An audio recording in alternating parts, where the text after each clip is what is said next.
Hello. And the failure. Hello and welcome to the Saladcast on Sunday the 27th of February 2011. I'm your host Dan Train. Joining me today, once again in the same room we all are. Joining me guys, Rob Kemp. Master Yoda's apprentice, it seems. Apprentice. All in the same room we are. Yes, no syntax I have. Oh, and also Zachary Burgess, who happens to be to my right. He's saying, woo. Wow, that's enthusiasm from Zach. No, that was just fake enthusiasm. Oh, okay. Woo! That would be more fake enthusiasm. Yeah, I didn't need to be quite so sarcastic. Are you not enthusiastic that we are once again together in Rob's front room? Room of Doom. Yeah, but this isn't... What was it last It time? was the Doom room before. So now it's the Room of Doom. Yeah. That's our official designation. It's gone through a total refurbishment. I'm not sure if that's correct. We're screwed if we do another one of these. We've run out of names. There's only two. The Doom of Room. How many...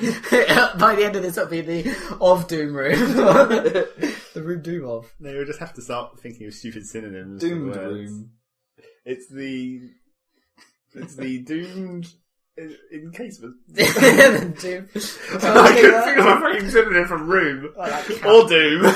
Chamber of Catastrophe.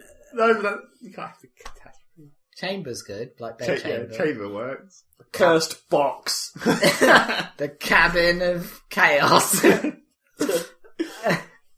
Anyway, welcome. And The Armageddon Lounge. this is actually a lounge, isn't it? Or in the American sense.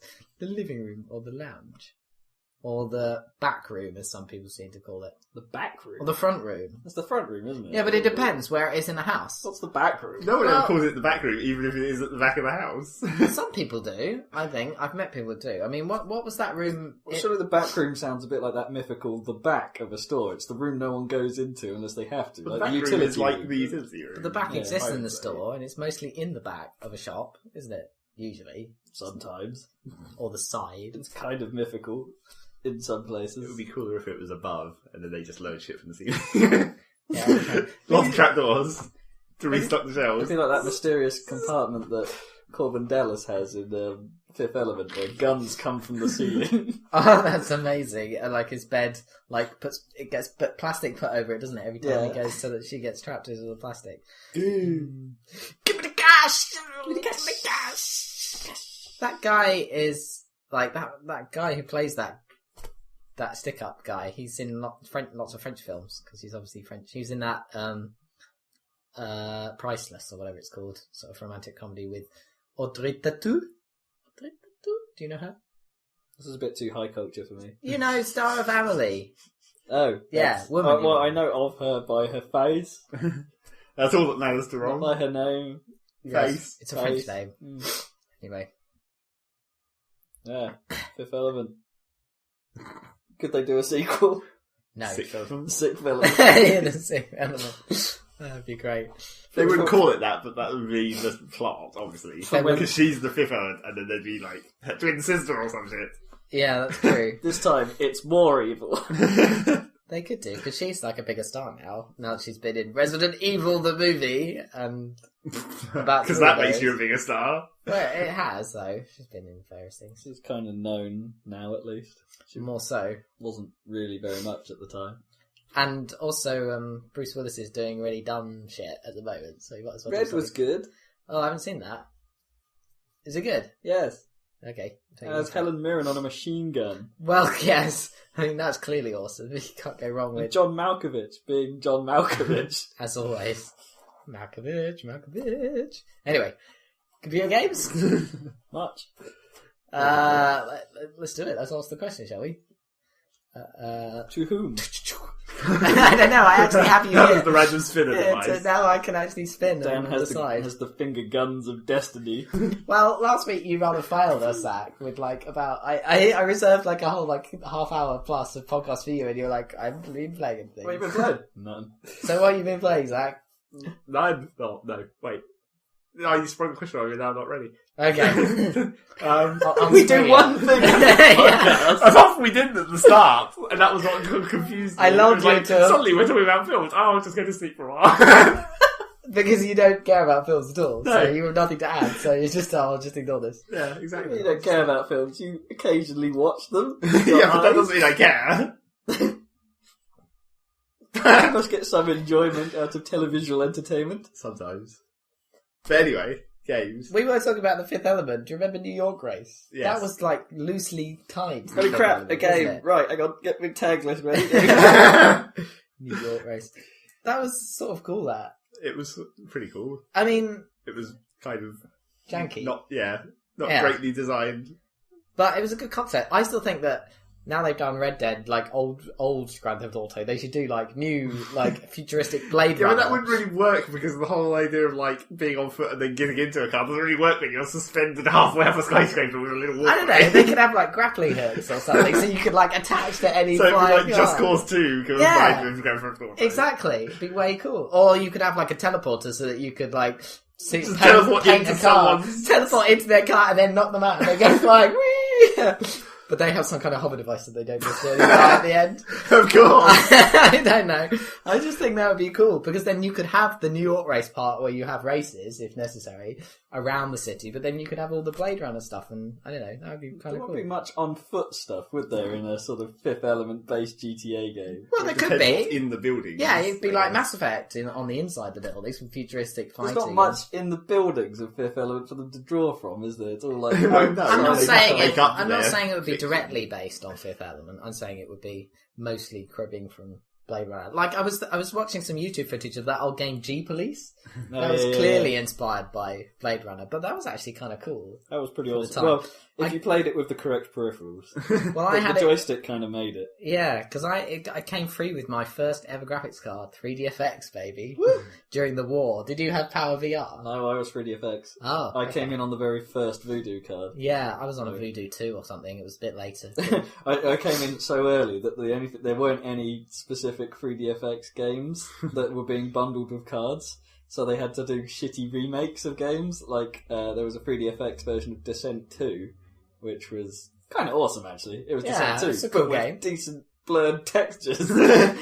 And, and the slightly more random remake, Fatal Racing, which was totally sweet. Even if it was a terrible game, but for some reason it was just hilarious. Wasn't like Descent 1, wasn't that like the first proper first-person fully polygonal game before Quake? It might have been, actually, yeah. I seem to remember it having that accolade. Oh, and it had fully polygonal enemies, didn't it? Unlike Doom or something. Then which again, had I'm sprites. sure you could argue that there were fully polygonal games before it, like, even back at the Stunt Car Racer on the Atari, because that was kind of fully polygonal actually while you were playing, other than the HUD. Sort of. Or even I don't think that... or is that even really- Days of They're Thunder not on the polygons, Amiga. are they? Yeah, They're kind of polygons, aren't they? I don't know what fucking technology those ancient machines actually worked on. I to remember render that Stunt kind Car of thing. Racer.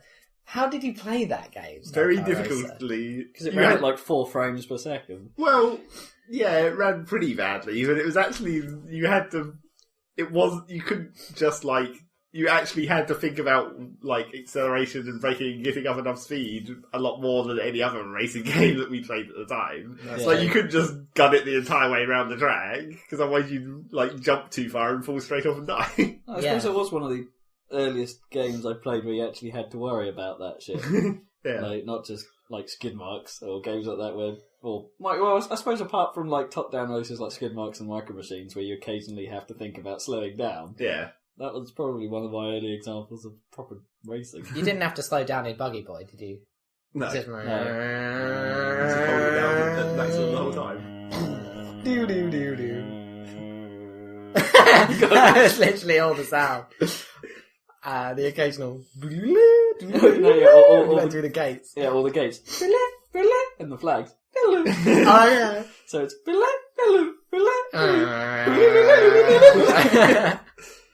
Man, that's some really early gaming sort Games. of 3D-ish. It's kind of weird when you think, like, how did the games industry actually ever get going when you look back at the majority of it being utter shit. Yeah, but you're those not- ones weren't, though. Well, no, those ones Compared are- to, like, the Americans with their ancient Atari 2600s and stuff. They're okay, but I suppose Yeah, those are- I suppose it made sense back then in that they're being arcade games because they didn't really to be honest, when you think about it, how we actually put up with them as home console games is a bit of a mystery, because they make sense in the arcade, because you put a quarter in, and you have a quick game. A quarter. You have your quick game, you're done with it, you don't have to take it home, and it's not like a piece of entertainment that will keep you going for like 20 hours. Well, that's where the NES comes in, like Legend of Zelda and stuff. Yeah.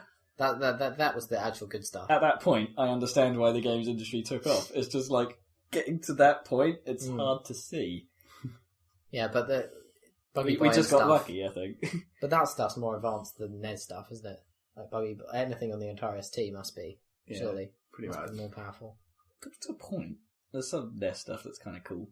That's true. I don't know how they did some of that late NES stuff. It's like late PlayStation 2 stuff, like God of War 2. Looks amazing. They had their fake polygons on the NES. Whatever technology they used for Star Fox. No, that was Super NES. Super NES. Oh yeah, wait, yeah. Yeah. The Super FX chip, in fact, it was called. Yeah, it wasn't it? That was just in it, though. It wasn't. It was built into the cartridge. Yeah, it was in there was only 2 games made that I know of that were used. What was the other one? It was just like a monster truck racing game, but all the monster trucks had eyes, of course, just attached to the front. Did Arnie Armstrong turn up? It didn't have Arnie Armstrong, though. I can't remember what it was called, though. Right in! Monster Truck Racing. Probably. FX Racer or something, probably, to sort of show off the chip. Oh, yeah. That would make sense. Monster FX. So did the GBA ever get Star Fox? No, it didn't. That would explain it. I suppose they couldn't fit the... I still think Ninty have been... No, I've said this several times before. Ninty, you suck at the Star Fox license. It's fucking awesome. Just make us another Star Fox. Well, you played that terrible Star Fox Adventures game. I say terrible, but... Like, more than once. It wasn't terrible. It was just sort of bland, wasn't it? Well, it was like... It wasn't complex. It was like, you push the buttons and you do the thing. It had quite a bit of rare humour in it, didn't it? Vaguely. It was a bit reminiscent of sort of Conker's... You mean humour by rare, not that the humour was rare. Yeah, that's what I mean. That's quite rare humour. I mean by the developer rare. It's quite distinctive. Had a couple of bits, but most of the time it was just putting up with that fucking annoying little bastard dinosaur that followed you around. And just telling it what to do. And it wouldn't shut the fuck up. Did you get to fly the R-Wing in that game? Yeah, they actually had R-Wing sections flying between the bits of the planet, which were actually... It was just like, why did you not make this game? Yeah, this could have been epic. I don't know. Well, they did try a couple of times in the GameCube era, and I think that's why they gave up, because they tried taking it in new directions, which failed. Yeah. It's like the Star Fox Adventures, which is... Well, it wasn't supposed to be Star Fox. That was a bad marketing decision by Nintendo to tack it onto Dinosaur Planet. Oh, did they? Yeah. It was originally called Dinosaur Planet, and then Ninty said, we could make this a Star Fox game. And everyone's like, groan. No. And it didn't work. And then there was Star Fox Armada, where Nintendo, during their let's try other developers phase, gave it to Namco. And they made a shitty shooter. It was like it was the all range mode all the time kind of thing, and with on foot and vehicle sections, and it almost played a bit like Jet Force Gemini, only shit. Aren't they doing something with Lilac Wars or whatever? Is that on DS or are they putting it on 3DS? Lilac Wars is getting a port to 3DS, right? Yeah. Or Super Star Fox 64 as it's known. As it's known. In the proper place. Yeah, everywhere else other than the UK. For some reason, we get the flower name. What, in Japan it's called Star Fox 64. Oh, right, we're the only ones that have the weird Wars. name. Yeah, that's a load of nonsense. Was that that wasn't even the subtitle, was it? No, that was the full game name in this country. No, but I mean in the other territories, was it the subtitle? No. So no one has a clue what we're talking about when we say Lilac Wars? Probably not, no. Okay. It's Star Fox 64. Yeah. So there, you are learned. But yeah, they should... It's one of those games, along with F-Zero, that I've been just like craving for another one. Oh man, imagine F-Zero what's it? GX? I mean, Lilac Wars is definitely one of my favourite games of all time. It's just so good. And there's so much you can do for a linear shooter. They've just put a ridiculous amount of sort of depth and actual other routes into it, which was pretty cool. And then F-Zero GX, they're at the top of their game, and it's like a brilliantly well-received game, which has never been followed up for some reason. Yeah, well, it's developed by Sega, wasn't it? Well, yeah, but, I'm pretty sure Sega would take it on again. Then again, I'm not sure Amusement Vision exists anymore. Is that who made it? Yeah, right. The same team that makes Super Monkey Ball. Oh, right, okay. Because they're making that for 3DS, I of think- course, and everything. That's got the tilt control, hasn't it, on 3DS? Yeah. So it'll be the first time you'll be able to do that not on an iPhone, like with buttons. Anyway, I talk about F-Zero GX too much. It needs to come back because it is frickin' sweet. And it's still frickin' sweet, even today. It holds up. Well, you can't directly port like Genki games to 3DS because it's not powerful No, I enough. is don't it? want them to make it for the 3DS. Just make a new version on Wii, Yeah. you know? Or, Yeah, what the but- fuck, sell the rights, let Microsoft make one for Xbox. They can't do that. Nintendo No. can't do that, can they? They never sell their rights to anything. They kind of export it out, don't they? Maybe that's what they do. Maybe they thought they couldn't make a decent update for Wii, you know, that would push the boundary. But you could fly with the stupid motion control. It'd be Because like F-Zero piloting. is too fast. Yeah, probably. But with Motion Plus, it'd be okay. Sort of. It's just the reactions of going like that. It's like trying to play Wipeout with 6-axis controls. It doesn't work. It's just too fast. Maybe that's why they decided against it, because it just didn't work with motion control. Maybe when we get HD Wii, or whatever the next gen console will be, they'll think about it again. Wii HD does seem like the obvious name. You can't call it anything other than Wii now, because Wii is a brand that is not bigger than This Nintendo. actually touches on something I wanted to bring up this week, because I was thinking in the middle of the week, when just about, you know, I've got most of the consoles, and I just sort of was thinking, I've got this. They've all got shit names. Yeah, well, we got really used to... Well, PlayStation 3 is fine, it's just not interesting. No, it's not. Well, PlayStation, I suppose, when it first came out, was kind of like, it's a station on which you play. Well, it makes sense. Sort of, but well, just take the Nintendo history in general, right? Let's go from the start. Nintendo Entertainment System. It's fairly basic. Yeah, pretty crap. At least people shortened it to NES. Thank the Lord. Well, it was But Famicom in Japan. Which is a lot better. Family computer. But yeah, I know, it doesn't but make it's any still sense. a shortening, and it's not like an obvious thing. But Yeah. Super Nintendo Entertainment System. That's still shit. And then they just It's not went that bad. purely obvious from that point on, didn't they? Like the Game Cube, a Yeah. cube which you game on. It's like that's So awful. What one do you like? Dreamcast? Dreamcast was actually a pretty sweet name because That's it's alright. kind of original. You know? Yeah. But where I does even the preferred cast the come Game. from? I even preferred the GameCube's kind of like original, like working What, title. Dolphin? Yeah, Dolphin. Presumably... Oh, Nintendo 64. What a fucking lazy name Yeah, that was. yeah. Oh, we're making a 64-bit console and it's from Nintendo. We're a bit stuck here, guys. But they had to say 64. It was that was after the point where the bit thing mattered though. Just about. Yeah, but they were just slightly too late on it. But Slightly. Because it might have been a 64-bit console, but it wasn't technically as powerful as a PlayStation, so it was a bit of a misnomer. Presumably the cast in Dreamcast comes from like wizards rather than from broadcast. It comes from like casting a spell. Yeah, Like a you dream. casting dreams upon people, I guess. Yeah, presumably. Sleep Forcer. I think DS is a dumb name. Yeah, that's a shit name as well. It's like, well, it's another one of Nintendo's obvious streak. It's like, right, what are we going to call this one? It's got 2 screens. Let's call it a dual screen. Although Wow. 3DS kind of makes it all worth That's it, kind of which cool. is really dumb. It's like 3DS is kind of cool. Though, that was so. an accident, wasn't it? Yeah. half of that doesn't actually make sense when you... 3-dimension, and But the for- D stands for 2 things, for dual.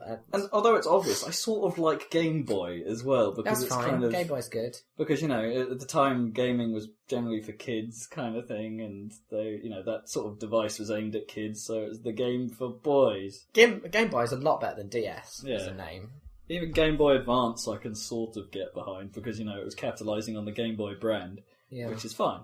Revolution would have been fine. I mean, I see why they went with Wii now, with hindsight, but it seemed really dumb at the time. And I still think it's dumb for me. Like, I don't think it's nice, but I can see why it's worked for them really well, but I think it's dumb. You know what I think would have been a Wii. great console name had it not been shit?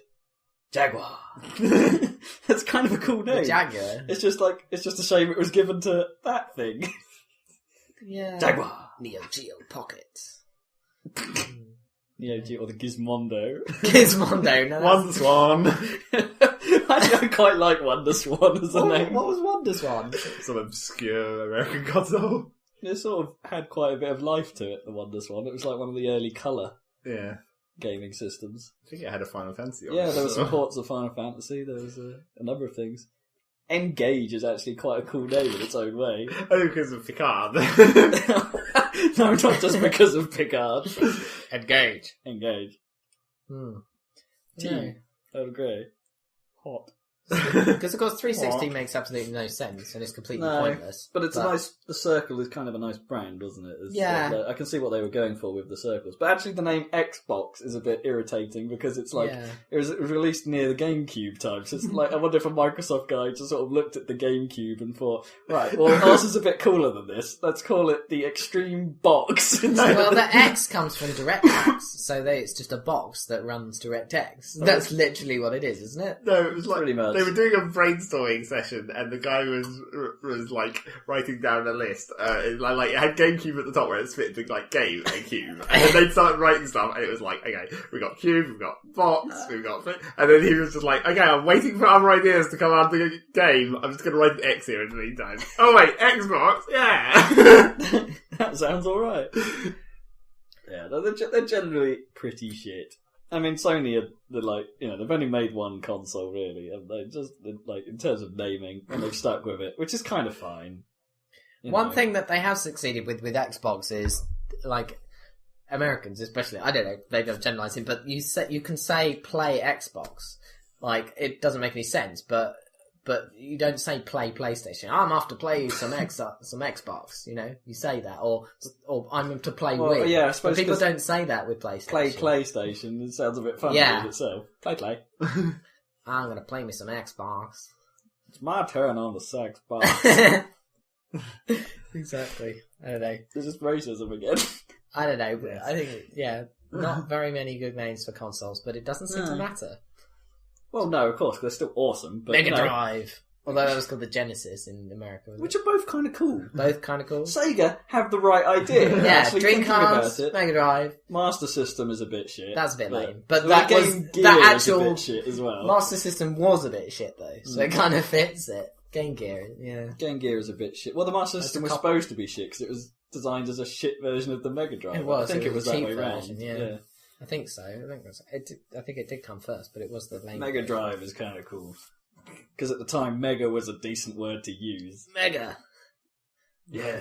And Genesis was cool, and the portable Genesis called the Nomad was kind of neat. That makes sense as a name as well. And the Saturn was kind of cool. Yeah. You know, Sega got it right. Everyone pay attention to Sega. Pay attention to the one company that completely failed in the marketplace. The one company. Yeah, but in the console race, I suppose.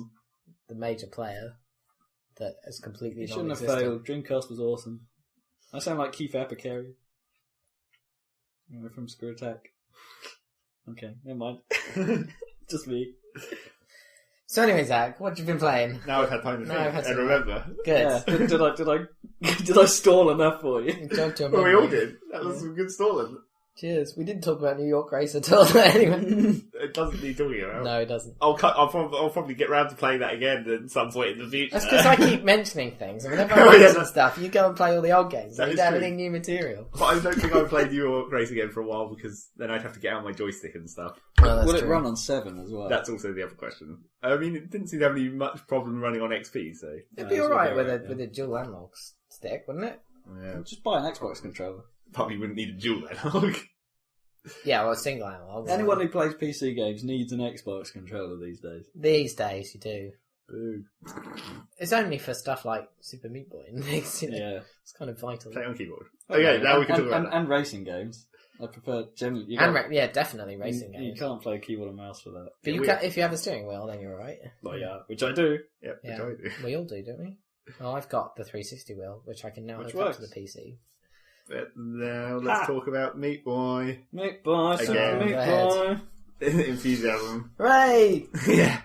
Love that game. Because after Dan was talking about it... You went and played it? I went and played. Yeah.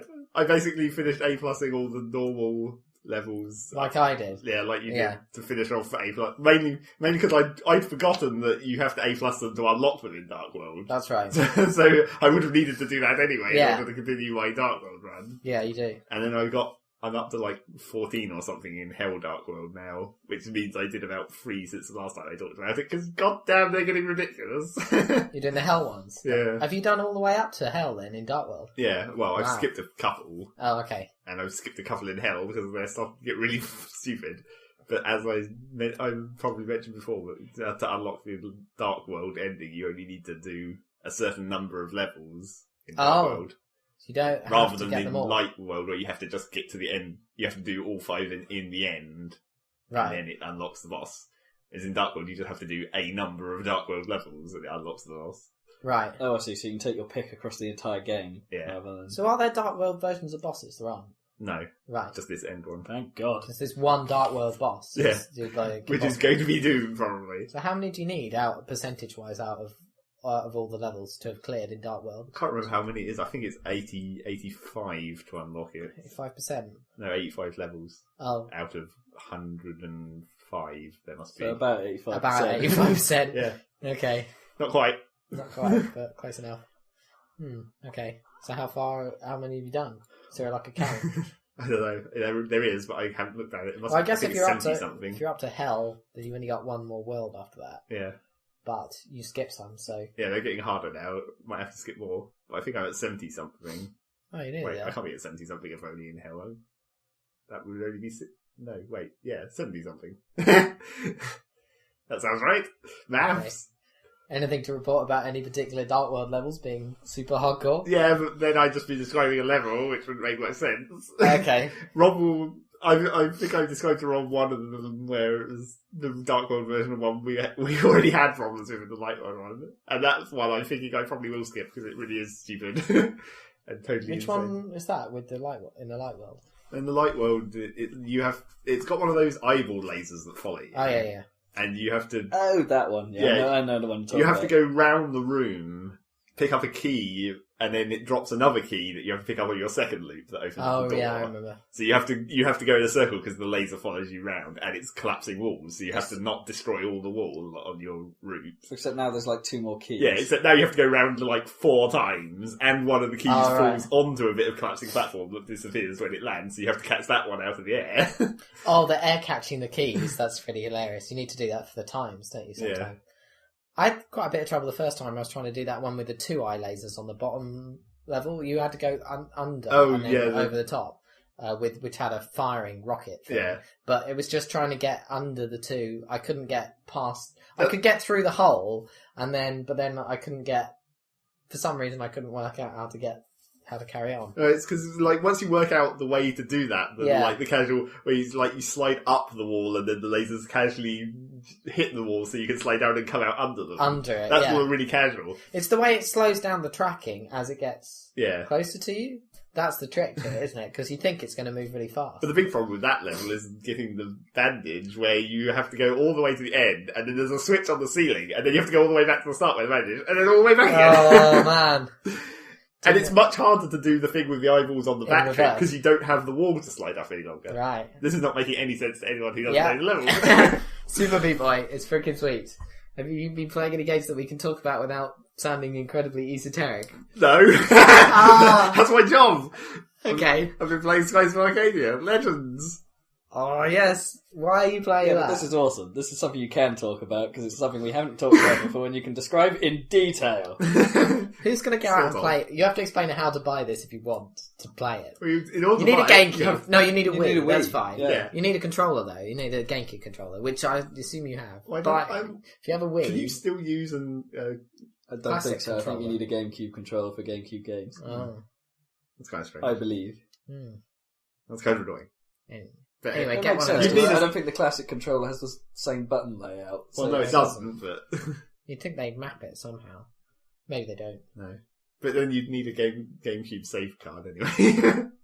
So if you're going to get a GameCube save card, you might as well get a GameCube controller. Where do they save the set games on the way? To memory? Internal, isn't Can it not do that with GameCube? No. Why? Because they need the GameCube card for some reason. They haven't emulated it inside. Right. I think it's because the Wii is basically mostly GameCube hardware. Yeah.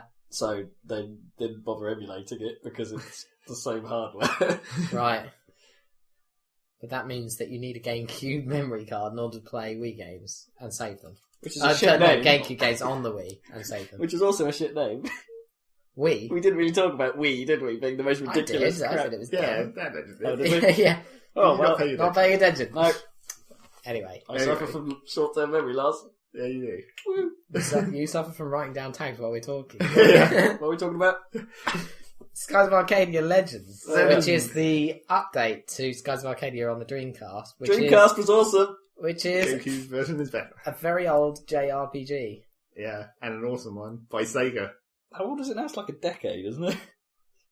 I can't remember. We looked at the box. It was The like box said 2003, wasn't it? 2003, yeah. For the GameCube No, one. not far off. Yeah, so it'll be at least a year or two. Yeah. I think it was 3. It said copyright 2000, 2003. So Yeah. does that mean it came out in 2000? Probably. Yeah. Yeah. 2000 for the Dreamcast and then 2003 for the GameCube. That probably makes sense. That would make sense. Yeah. That would So make it's sense. over a decade old in theory. Yep. That doesn't... I mean, Half-Life is 98 and that's freaking awesome. So, anyway. So, about buying it, it's like, obviously you have to get it used, obviously. Can't buy it new. Well, I mean, that's going to be the same for any GameCube game at this point, really. Yeah. It might be the incredibly rare copy, which is sealed and will cost you a bomb. Well, yeah, there was one on when I looked on Amazon. There was like collectors, and then just regular. It was like, okay, I don't need a collector's version, obviously. As long as it plays. Yeah, so I went on there and purchased, and then it turned up the next day, which was pretty impressive for some random used seller packaging it up, getting it in the post, and then getting it there. Impressive. First class. Maybe he just lived up the road or something. Don't know where it was coming from. So, got that, and then started playing it. Unfortunately, I have a really inconvenient setup with where my parents' Wii is in comparison to their TV.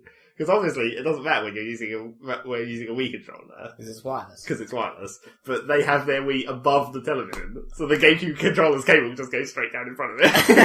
It's like, this is really inconvenient. So you have to sit like a proper child and put in like a... Yeah, I have like to a sit cushion.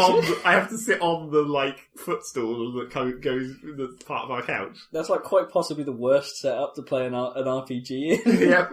It's bloody awful. But yeah, totally worth it, clearly. So I've been playing that, which is a game about air pirates. Let's discuss physics. So how does it compare to more modern RPGs? Is there anything changed in RPGs in like 10 years? Not really. No. Well, Well, RPGs are moving away from the JRPG sort of... format. Yeah, the As we'll standard probably format. be discussing soon. There's a few around still, like Golden Sun still follows fairly traditional format. Yeah, but that's just the sequel to, that's just following on from an old game. And obviously Lost Odyssey did, and I think Dragon Quest still pretty much follows the old style. So they're still about, just not quite in the severely huge names that we expect, like Final Fantasy. I mean, Skies of Arcadia did stuff different, or tried to anyway, with its weird spirit points system. Yeah. Although that's really only like another form of magic points, I guess. It does try and make things a bit complicated at times, that game, doesn't it? Because every character has magic points, and you have a team spirit point level, and using magic uses both. Yeah, but it always only uses one magic point, and then some number of spirit points. Yeah. So that's how it makes The it. spirit points are in a bar, whereas magic points are just a number you can see. Yeah, it's actually a character. The spirit points is from your whole team, and then depending on their spirit stat, or will, or whatever it is, you get more of those at the start of every turn, and then you can focus to build them up to extra ones. So when you do focus move, does that give you just spirit points? Yeah. Right. Which is great, because it just looks like the characters are clenching really hard.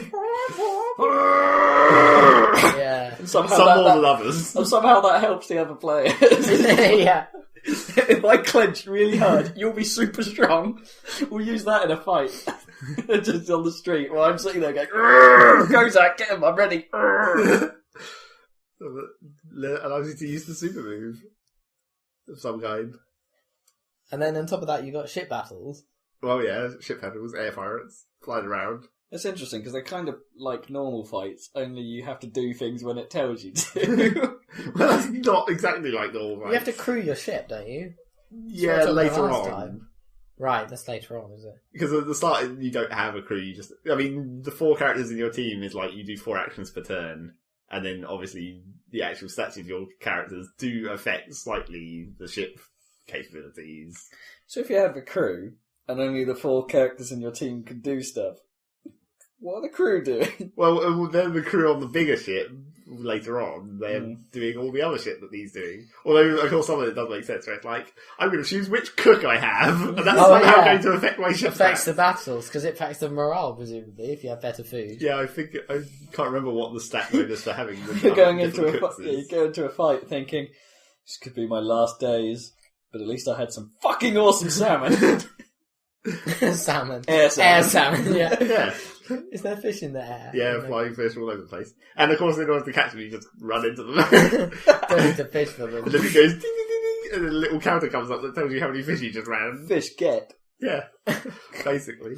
Although they don't seem. I can't remember what they're for. I think you can like use them as miniature health potions, and they probably do crap all, or at least the shitty fish do. That you find at the start. They're probably like 1 health point or something. Why they're not called that? I wouldn't really want to go to a restaurant and order the shitty fish. But then you can sell them for cash as well. So obviously the more rare ones that you collect, sell them for money. They're like just free gold, just floating around. Although it's really... I think the main problem with Skies of Arcadia is everything is really slow to do. Like, animations and just... everything. It's like when you're flying around catching them fish in the ship, you like charge into them at maximum speed, and they're ding ding ding, and then you stop, and then you have to rotate really slowly 180 degrees to line up to hit them again. It's like, this takes forever, and then a random battle starts. And again, a lot of like RPGs did that, didn't they? When they made the shift to 3D, or a lot of 3D games in general. Actually, thinking about it, like where they make you sit through the character animation before you can continue. I'm looking at you, Mario Party. Mario Party is the worst. But that's just a bad But Skies of game, Arcadia just seems opinion. like, more often than not, it's just like the animations are going slightly too slow. It's like everything takes just a little too long, like climbing up a ladder. It's like, you're taking really small steps. Or especially the insane ladder. Oh yeah, the ridiculously long ladder in your starting town that just climbs for like an entire minute. Just all the way, and then there's nothing up there. It's like a tiny little rock. And then you climb that down again. I've wasted my time. And you don't even have an awesome, like, grab the sides of the ladder and slide down super quick animation or anything. That seems to be fairly standard. Although from that height, you would break something. Well, they'd have, you'd stop or something. Because there's poles. There's friction. There's like fireman's poles that you can slide down. For that far. Oh, my hands on fire! Yeah, they're pirates. They have like colours or something. It's like a wooden ladder. So you don't know it's made of wood. You don't know that! It's kind of brown. It's brown. That doesn't mean anything. Blurry textures help. Yeah, exactly. They can be made of whatever the fuck they want. Brownium. Yeah. Special metal. And then, or worse, it could be rusty iron. My hands! Yes, that's possibly yes. But then there was a particularly bad example of incredibly slow animations, is like during the battle scenes, it has sort of positional elements where like attacks will attack in a line away from you or whatever, so you can try and catch enemies as they wander around the fight. And generally it's like all the melee characters sort of wander up to each other and then stand there fake attacking and blocking before the actual commands happen. So it looks like an actual sort of fight. Like, before you actually do your one attack per turn, it looks like you're doing other stuff in the background. So all the melee characters walk up and all the range characters back off. Apart from when they don't, because for some reason, occasionally your range characters will just decide, I'm going to do a melee attack today, and then they just run away up to the enemy, hit them, and then start backing off again. Which is kind of dumb. But the slowest animations is like the walking up to people, like, to hit them. That can be quite slow even with the normal characters, where it's just like, because they're basically moving on a invisible square grid. So it's like, they have to move into the free spot that's adjacent to the thing they're attacking or whatever. But in case, there was this one type of enemy in the fire temple, naturally. The fire temple. Of course. It was a salamander, of course. Fire-breathing salamander, I mean, what else? But they move so incredibly slowly. It takes them like 5 seconds to cover one square, and it's like, I can see this salamander, which had walked up to one of my range guys in the background, and then when the guy whose turn it is does their animation, anything that's standing next to them backs off, so it clears the view, basically, so you can see them do whatever their animation is. So I saw that she does her attack, the salamander backs off, and then it's like, oh no, he's going to walk towards her again, isn't it? Really slowly when it comes to his turn, it's like, oh fuck? So, like, 30 seconds of just waiting for this incredibly slow ass salamander to crawl up to the guy and go, sit. That's where sort of like some element of real-time fights might have been helpful. Well, it's a bit too real time. It's like these salamanders move really slow because they want short, stubby limbs. It's still turn-based, isn't it? Because you have to wait for it. Other stuff isn't happening while it's casually sauntering up to murder. Yeah, I guess. It's weirdly turn-based, which is why the haste spell doesn't make any sense when you get the haste. I always loved in the old Final Fantasy games when you got haste that all their animations got double quick as well. I think it does that in this, apart from it's not... I don't think it's double. It's not so obvious. They don't jiggle insanely fast. Music's pretty shit though. I have to say. Well, it's got those 3 different musics for the boss battle. That's kind of cool. Yeah. And it actually has... It's just that guitar lick in the background where it's just like... the loop is really short for that danger music. Yeah. That's why but it's like it's an incentive to not suck. It's like, I don't want to hear this shitty music. I must I want succeed. to hear the crazy victory music. Yeah. Has that got a longer loop? Or Yeah, is it just... it's quite a bit longer. Oh, yeah, it does. And then also, it's like there's the 3 different versions of the boss battle music for when you're doing good or shit or normal. And then there's also like all of the characters actually have 3 different animations for when you finish the fight. So they have like the full health animation, the sort of damage animation, and then the oh shit, I've got no health left animation. Yeah, that was kind of a first because pretty much every other RPG around the time, actually probably still tends to have the same one success. Yeah. But then again, in some cases, like if you're looking at Final Fantasy 13... Well, they're not really a success animation, they just put their weapon away. Well, and also in 13, where once you finish the fight, you got your health back. Yeah. So it doesn't actually matter. So yeah, that's Skies of Arcadia, flying around space pirates. Well, not space pirates, air pirates. That'd be confusing. Space pirates. And then, As I was just saying, there's no need for the qualifier of air, because presumably every pirate in that world is an air pirate. there could be land pirates. There is enough land, There'd have to theoretically. be a really, really big island. Well, there are some fairly big I suppose ones. Valia was quite large. And there's the desert that was pretty big. But pirate generally You conveys wouldn't be able to run very far. A boat. a Yeah, boat but or seagoing, but or at least some kind of, I don't know, navigation. Unless they've introduced, like, film piracy. don't think there's any film piracy. Is there a pirate bay? There's Pirate Island, which is where you start. Yeah. So I guess there's not really a bay. Like, you can't really have a bay in the sky as such. It would be like an I don't alcove. really know. Yeah. Pirate alcove. But the physics of the world is also always hilarious to... Because everything's in the sky and floating Yeah. for no reason. It's like rocks, just... it would make more sense Is it if like it the was more Avatar consistent. physics? You know, there's those Oh, what, the flying like rocks. stupid unobtainium repulsions, the Something to gravity do or with something. magnetics. Something, yeah, the unobtainium. Why aren't they mining there? Why do they have to mine under the tree in Avatar? Because that's not floating. There can't be that much unobtainium under there. Or maybe they've slightly worried about the health risk of mining the thing that's keeping the floating islands up. Yeah, that probably wouldn't go well for you. It's like, yes, we got it. Oh shit! Well, I'm falling very fast. But what if you mined it out into a container that was attached very firmly to the island?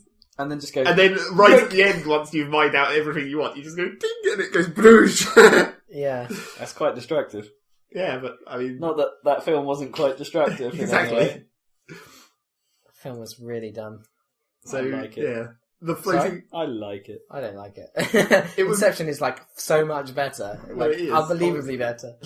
Man, like, But the whole idea That's of cool. floating islands in Skies of Arcadia wouldn't be so bad if it wasn't so inconsistent. Because it's like, floating islands, the, like, continents and the places where people live, they appear to be perfectly still. And then you've got the rock reefs, which are like floating rocks that, you know, bar your way. But they move around all the time. Except for the fact they sort of move around all the time in place. Yeah, it's but- like somehow rocks that are moving around don't seem to not make much of a wall, you know. If they were moving around as much as they appear as you're flying past, surely they'd be fucking everywhere. Yeah, but then that's another one. are they orbiting like They're an not- asteroid belt? No, they're not orbiting anything, or themselves even. It's just a wall of rocks. They're jiggling. Yeah, for no they just reason. jiggle backwards and forwards slightly. Maybe they're attracted to each other in some Brownian motion style. Possibly. Wow, wow, wow, wow. One doesn't explain why they just end sometimes. And it also, it's like giant air waterfalls that block you off. Don't know where those come from. Error. Just assume that it's like some kind of extreme rain system or something. It's never really explained. Pressure. And then you can get later on you get like the capability to go into the high sky and the low sky, where it's like. So is the world like a gas giant? Well, or do they not bother to explain? Not that they need to, really. Well, right at the last bit of the game, you do go into the really deep sky where you get your super high pressure hull or whatever for your ship, and you go down there, and there does appear to be some kind of brown shit at the bottom, and then you're using a giant grappling claw to pick shit out of this stuff, and it's clearly some kind of core. Yeah, it's clearly some kind of denser material, but it's not specified whether it's land or whether it's just really dense air or something. Don't actually know. Don't really care. You wouldn't want to stand out there because you'd be under pressure. Yeah, you'd be crushed because crush depth. For some reason, you can survive in quite a varied amount of air in the bit that even just the normal ships can fly in. Considering, although it's like such a defined line, it's some really weird density. It's like water, where it's like at the bottom, it just suddenly changes into this much denser layer. Who knows? Some weird place. Full of floating rocks. So you're going to continue playing that? Yes, that should only take 60 hours. But you could be playing, like, I don't know. 2 days. 2 days, yeah, that won't take long. 2 days is about 60 hours into 2 days. Well, I think my save at the end of the game is actually before 60 hours, but then my continued after the end of the game save is 60 hours or so. 3 days you could do 60 hours if you were... Yeah. Dedicated enough, yeah. Well, I don't think I'd be able to get access to the television for that long. Oh, yeah. Yeah, that is a bit of a You trouble, probably couldn't stand sitting on your ship. That too. I could grab the stupidly large CRT that's just sitting around outside my room again and plug my GameCube back into that, which is what I used to do. It's probably a good idea. But then I'd have to find space to put that giant TV in my room. It'd only be temporary, though. Yeah, but that's the problem. It would only be temporary. It's like effort versus long-lasting effects. Have you still got that shitty Sony television? You mean the giant CRT? Yeah. Yeah, that's what I'm talking about. There you go. Problem solved. It really is giant. It's like I can barely lift it by myself. Wait, you had that Sony portable. Oh, you mean the little shitty CRT? I don't know where that went. It's not really... Yeah, but anyway, you could do it. I could do it, but I'd probably just continue playing on the Wii while I'm taking breaks from doing other shit. Play us. Like, you know... Play it, tell us more, comment on its crapness in places. As everyone likes a good rant. Other shit like the stupid Worm and Monday Night Combat situations. You got anything to talk about those? I don't know. We could talk about Monday Night Combat again, but I don't know if there's much more to say about it. Other than it was quite interesting when they did the update and everything died. Well, that was pretty weird. What happened? Well, all the servers went offline simultaneously when the update happened. I think that's because most of the servers are still hosted by, hosted by not very many companies or whatever. Yeah. So there's only a few random new servers that have appeared since they allowed you to make your own server. And they didn't really come back for a while. Well, they did. It's just we didn't know what the fuck was going on. So we didn't quit in order to find out that it updated. Not for some time, anyway. No. And then I've been having stupid connection problems with it, which are apparently to do with the BT Home Hub, but I'm not sure. Because it says you have these connection problems if you're on the BT Home Hub, and it shows a video of this is exactly what I'm looking at, yes, that looks like what's going on. And it's like, but it can't be the Home Hub, because sometimes it works. Which is really strange. It's like, I can just have it where I log into a server and it works perfectly fine for 10 seconds, and then everything stops receiving data, so everyone just walks off in whatever direction they were travelling. They were moving before it cut. And then it's like, so you quit. It doesn't even realise that you've disconnected or whatever. And then you disconnect, and then you join another server, and it works for 10 seconds, and then it does that again, and I'm like, what the fuck? And then you quit and restart the game, and then sometimes it just does it again, and then sometimes it just randomly starts working. It's like, okay, this bug doesn't make any sense whatsoever. I have the same problems I have with Monday Night Combat that I have with Team Fortress, which might be more of a reflection on my connection, is that rhymes, therefore it's true. As in the first couple of times I played it, I seemed to get pretty much faultless performance. It seemed okay. But the last couple of times I played, there's been so many "what the fuck just happened" moments, and it's just becomes quite frustrating quite quickly. Well, you were saying grapples that don't connect, and the ridiculous lag ping grapples, which are hilarious when they happen. Like, there's these enormous robots called jackbots that we've talked about before, but they have this move where they punch the ground and a shockwave comes out that pushes everyone back. Except for the fact that if you get your grapple to connect just before it does the ground pound still happens, pushing you away, and then the grapple happens, meaning that the bot is then pulled towards where you got flown away to. So the bot sometimes you have this mysterious grapple animation in midair. Looks pretty funny. That happened as well when I was an assassin grappled me, and then for some reason we pinged outside the level. Just so she grappled, killed me, and then fell to her death, which counted as my kill, which was quite funny. Yeah, and I had when I was actually lagging instead of it just being a lag compensation. When my ping was ridiculously huge, I got hit by a grapple. That didn't kill me, that knocked me backwards off a ledge, but then I'd already pushed the grapple button because I was going to counter grapple, so I fell off the ledge and then went whoop, and then suddenly reappeared on top of the ledge and grappled because of my ping. That was a pretty ridiculous bit of lag compensation. The other thing I still don't get is I still don't fully understand the class balance, because there are some classes that are... Well, I don't know. I have the same problem with it that I do in TF, and this was probably connection related, is that when I'm using, they do fuck all damage. Yeah, as soon as anyone comes up to me, it's like, oh, I'm dead immediately. And it's just like, how did they do that? It's like the tank's jet gun is a great example of that. It's like, it seems to be effective against bots, but I use it against anyone, and I mean any player. And I'm sitting there for ages going, grind the health off. Oh, they've turned around. Oh, I'm buggered now. And this is supposed to be the close range character. It's like, I don't understand how the balance makes their close rangeness actually work. And their fucking railgun does bugger all damage to everything. I don't know, the railgun sometimes does fairly good damage, because it is like... But it's incredibly precise, and the game is far too fast. Yeah. You do have to implement some of your sniper skills to be able to actually hit. But there's no zoom. And it's and it also doesn't exactly fire where the dot is. Yeah, which is also slightly annoying. It sounds like the railgun in Quake. Yeah, sort of. The railgun in Quake was effective because it was difficult to use and insta kill pretty much. Oh, I see. But this isn't. This isn't. This is a chipper.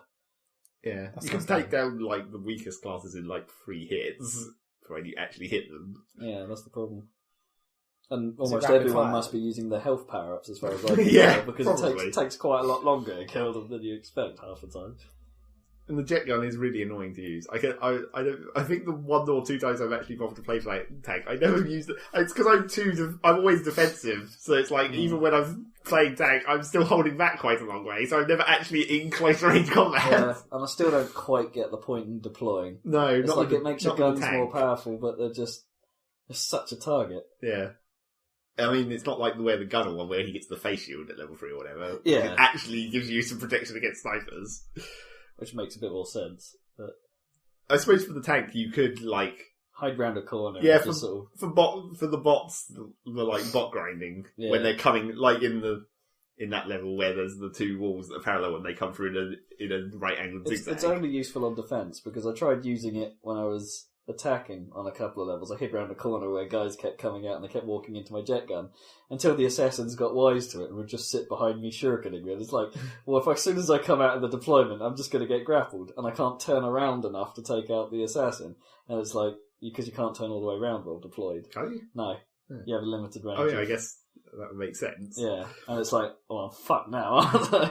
And it's like, it's a bit irritating. Well, just come out of the deployment and jump immediately. Grappled. Just mash the jump button. Yeah, giving the lag conditions well, I don't know. And my luck, it never works. Don't know which one would win in conversation for that. Probably the grapple, given what we were just talking about. Well, it depends if they're shooting, if they're too busy shooting you, or wait for them to reload. Anyway, details. Yeah, tactics. You're pretty fucked, basically. Yeah, I think the only reason to use the deploy on the gunner with the jet gun is if you get on the upper ring when their money ball is down, so you can just shoot it with the jet gun from up there for extra damage. Yeah. It's the only time it's actually got a reason for use. I just don't get the gunner I have the same problem with as well, is that when I seem to be using, when you spin up your gun, bullets spew everywhere. No one really gets particularly hurt unless they're right in front of you. halfway, and then I'm coming up against them, they'll kill me in like a split second from halfway across the level, and I'll be like, how did they do that? Get the accuracy endorsements on. I guess. I think that's why I have all my gunner set up, but I haven't really played it, of course. That would make more sense. But then again, you almost need reload and clip sizes, gunner. Well, maybe not clip size so much. If you had the reload, anyway. Depends. Oh, yeah. Endless for you. Depends how you want to play it. But that's the whole tactics. I think that's the problem with the game, is that a lot of the endorsement combos just don't work. Well, or there's almost no reason for having some of them. Yeah. I do wonder if some of those guys, because I keep saying that when we're playing on some servers where it's like, some people are more aware of like how to actually win. Where like the people who constantly go for the ejectors, sometimes on certain levels that works really well. Yeah. And anyone who actually realises that you can buy juice and does that a lot, that can totally overwhelm people. Frickin' fire bases, I think they're overpowered. They probably are. Quite significantly, because it's not like TF where there's a good way of taking them out. Well, the only real good way of taking out a fire base is with another support airstrike, because that will take it out in one shot. Yeah, true. But of like course, there are some parts of the level where it's really difficult to get past the fire base without dying, and then get into a position where you can take out the support guy that's just camping, healing it. That's what I do. Like, well, yeah, and it's just that is an almost impossible situation to get out of, and that's a kind of a balance suck. I think fire bases, especially, are one of those things when if you're not just going to try and airstrike it, you probably might have to coordinate, because you can do it with, like, say, a sniper and an assault. If you've got grenades and sniper rifle fire and maybe a flak, if the sniper's close Not that enough. effective. It's not that effective, but it does do enough damage. If you combine, yeah, as I say, they can heal it faster than you can. And with the assaults, like bouncing grenades, sometimes you can hit the guy behind the turret. Yeah, if you're lucky, and it does splash damage when it hits the turret. So, I mean, but it's still, maybe fire bases do need some kind of nerf. I'm not sure what kind though. Health probably, but then they probably die too easily. It depends whether you heal them. But, yeah. Anyway, details. How do airstrikes work in the fiction of that game? Well, they Whatever fiction there is. Well, do you know what I mean? Much The like setup. airstrikes, do they? They do fall vertically, but there's just basically a big indicator on the floor that then explodes. Yeah, it's probably orbital. There's no aircraft flying over and no. stuff. It's just like an artillery. Not really any blimps either. Blimps? Yeah, like sporting events sometimes have a Goodyear blimp. Well, they have their That would make scoreboard sense. thing in the middle that fires the annihilator beams off it. Oh yeah, that's true. Maybe it comes from that. But then it wouldn't come vertically. Unless it went up first or something.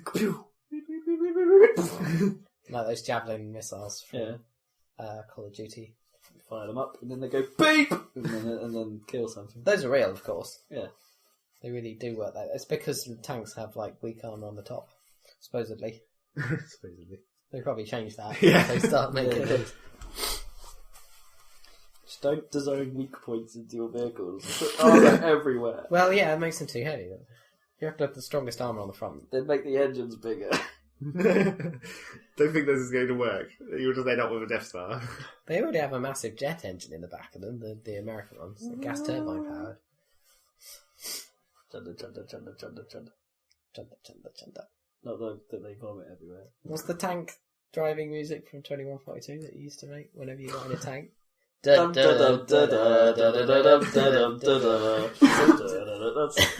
Final Fantasy Tactics, though, isn't it? That music. Oh, did it come from somewhere? Yeah. Yeah, I guess it is. I think it's when you're in the menu selecting your characters and stuff. It goes dum dum. It's more like Rob's interpretation of the music from Final Fantasy Tactics Advance. Yeah. Because he heard that a lot when I was playing that game. Yeah, because you used to play on the Game Boy player on the Cube. Yeah, and because I spent a lot of time in menus, of course. Did the Game Boy player on the Cube actually made it into a cube? Because it's not a cube, is it? It was more cubular. Made it more cuboid. Yeah. I prefer cubular. Yeah, fair enough. So... Tubular and cubular. Cubular bells. Is that it for you then, Zach? Bong. Yeah, just the worm stuff. I haven't really been doing much in that. That's of interest. Did you make your fence? Yes. Wait, when did I last say I was making a fence? Not on the podcast. Oh, okay. You told me you were making a fence and then it took friggin' hours. It did. I made a fence. Does And it the fence keep was made. stuff out? Or Have keep stuff in? people not involved jumping? No. No jumping. Actually, there is literally no jumping. Or climbing. There is climbing, apart from it's just like a toggle. You push the button to go into climbing mode, and then you can walk up any incline. It just makes your stamina really fast. It's hilarious. But you can't walk over that fence. No. So what are you doing now, just to keep griefers out? Basically, apart from if they were any kind of hardcore guy, they can still knock down fences. I don't have the actual the strength stat. I don't have enough strength to knock down fences yet. It would be really inconvenient if I ever want to upgrade my wooden fences to stone fences, because I can't actually get rid of these wooden fences yet. You can't upgrade them. You have to demolish them and then rebuild. Presumably you might need more strength to move the stones to... Well, not really. You can move stones relatively. I build a well. Can you just build an outer wall, have it like a concentric castle? Well, that was what I was thinking of doing. Mainly because I've foolishly built my compound exactly 10 spaces wide. And I really should stop doing that in games where you're building anything that's square. Because if you build something that's an even number wide and then you want to put something in the middle of it, you're fucked. That's true. Yeah. You have to remember that you should use odd numbers. Which is because if I wanted to, turn my house into a deed, which basically is another layer of protection against people stealing your shit, basically. Apart from it costs quite a lot of money, in-game money, to maintain your deed. Right. But you put down the deed token in the middle, and then it's a certain number of squares from either side of that middle square, so it's always an odd number width, and it's like, oh fuck! Built my fence 10 squares wide! So it's always odd numbers in the game, because you have the centre bit. Yeah. It's a spread. The centre square, and then it concentric rings out from that. God damn it. But even numbers are just so much better. But that means you'd have to have even number stuff inside. Or if you built an even ring, then you'd need even number stuff to go inside. If you had an odd number, you need odd number stuff to go inside. I mean, it's only critical for that one middle square. That's the important square. One. Number one. The power of one. Because there's no middle square on an even square. There's a middle bigger square. Yeah, but just not a middle single square. That's true. 2 squares. That's probably a middle 4. But yeah, so I've been stupidly finished my fences, and then it was basically fencing off a farm. Can you build a moat?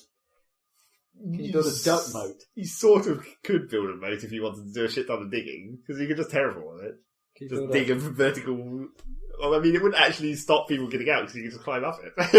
And you couldn't fill it with water or anything like that. Oh, okay. How much stuff can you make for ducks? I don't think there are ducks in the game. The nearest thing there is a duck sound effect, and that's all you get. Quack. If you're near water during the day, you hear little quacking noises, and there's no ducks around, which is kind of disappointing. That is a shame. Also, it was really annoying, because that was the only sound effect it would play anytime you were near water, so all you got was constant quacking! It's like, shut the fuck up! There's no ducks here! Was it a rhymmic quacking as well, so it'd be like, whack, whack. Whack, whack. No, it wasn't that rhythmic. It was more like an actual duck. I was about to say that. I was going to say, what noise do ducks make? Yes, supposedly they do. That actually does sound like a duck. Yeah, but that's quite a lot like what that sound effect was. Right. Over and over. Yeah. Something like a carol loud, that one, didn't it? Like, really loud and angry ducks, basically. Don't go near water, you will hear angry ducks in your brain. I think they did. I think one of the patches recently may have turned that down slightly. Sounds like a there, doesn't it? Angry ducks. With water physics. Take down those angry birds, yeah. That'd be quite cool. Although, what would you have for the underwater version of pigs?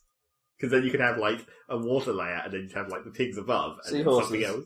Seahorses. That's an only random creature. Totally. Sea pigs. What else could be made spherical? Sponges. Devilish sea sponges. Seals. Seals. Because that's a Pokemon. It's called Sphere. Because it's round and it's a seal. Sphere. They really have run out of ideas, and they've got to release another 150. I can't remember what that evolves into, but it's not as funny as Sphere. I'd love if it was seal, but it's actually seal, not seals. So you go underwater, and we're never gonna survive. Actually, in the original 150, there is just a Pokemon called Seal, isn't there? It's dugong and stuff, isn't it? Dugong! No, that's what it evolves into. Really? The pre-evolution is just called seal, isn't it? I don't remember that at all. The little white thing. Arf. Fuck, I don't know. Maybe. I'm pretty sure it was. Arf. I know, corrections column. Can't remember. Fuck, we can't remember every single Pokemon ever. Damn, what kind of game are we? What kind of gamer are we? Yeah. I think I could probably name most of the first 150, but... Go! Don't think we need to waste any more time. No, that'd be a waste of time. Okie dokie. So that's pretty much me done, I guess. Alright. I might have played something else, and maybe it will come to me in a thought. But I had enough trouble thinking of this, so let's move on. Meantime, we're moving on to Robert Kemp. Are we? We are. Yay! What have you been playing, man? Nothing new, really, unfortunately. I haven't spread my wings. Well, other than, I think I mentioned it last time, my 18 minutes of Need for Speed. Yeah, I think you did. Yeah. Well, it's entirely video. Yeah, you did talk about that. And one race. Woo! But anyway, most of my time is still on Final Fantasy XIII.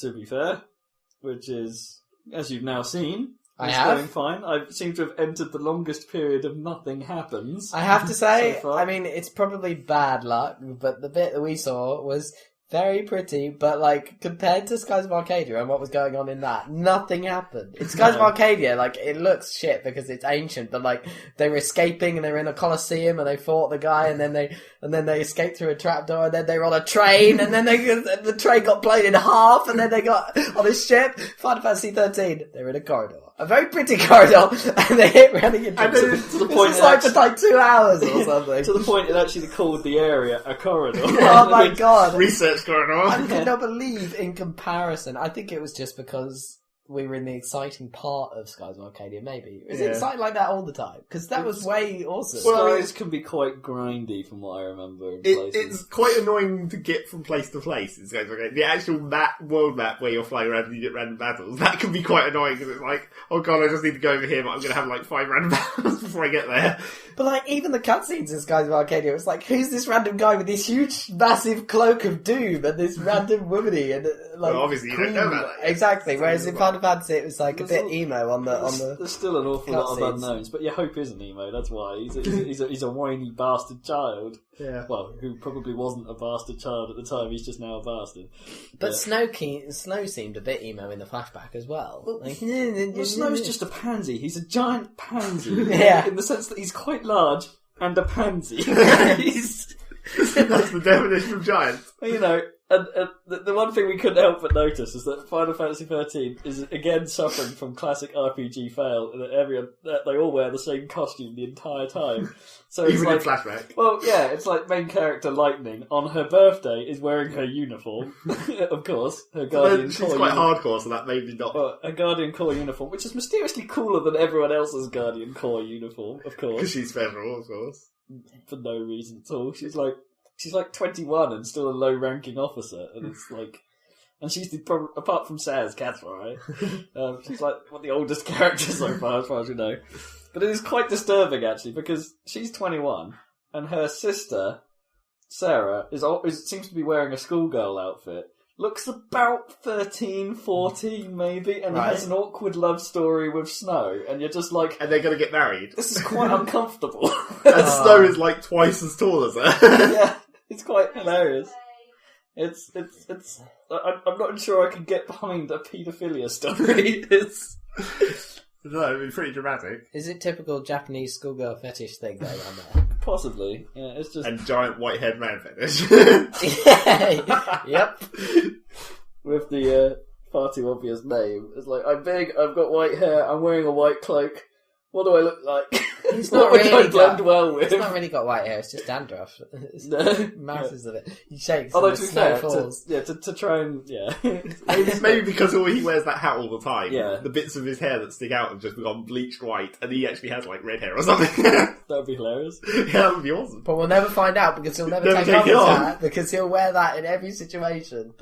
Inside, outside. Even when he's taken prisoner or whatever, they never ruin the costumes. It's like, oh, this cape thing you're wearing might be a bit dangerous. Or, Like conceals some weaponry. yeah, or this Guardian Corps giant metal shoulder pad you're wearing might be a bit dangerous. No, you can keep that. Keep all that stuff. Yeah, that'll be fine. It's the story is starting to make some missteps, And it's just like, well, and it was making missteps in the first place. It's still interesting in its own way, because I don't know a lot of what's going on, but it's still a bit...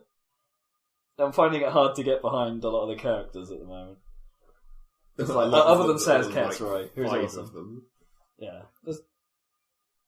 There's like 5 that you can play at the moment. And there might be more later, because Sid... Presumably. Well, and I know who Sid is now. There is a Sid. That's the important thing. And someone labelled as Mysterious Woman. Also vital. It's not just Sid, though. It's spelled with like a C, so it's less... It's not just SID, is it? It'd be a bit too English. But they weren't. It never was. It was always spelt CID. Criminal Investigative Department or something. Investigative. It's probably just investigation. Go to investigation, dudes. Probably. Dude. It's those incredibly relaxed policemen again. Yeah. Dude shot on sidewalk.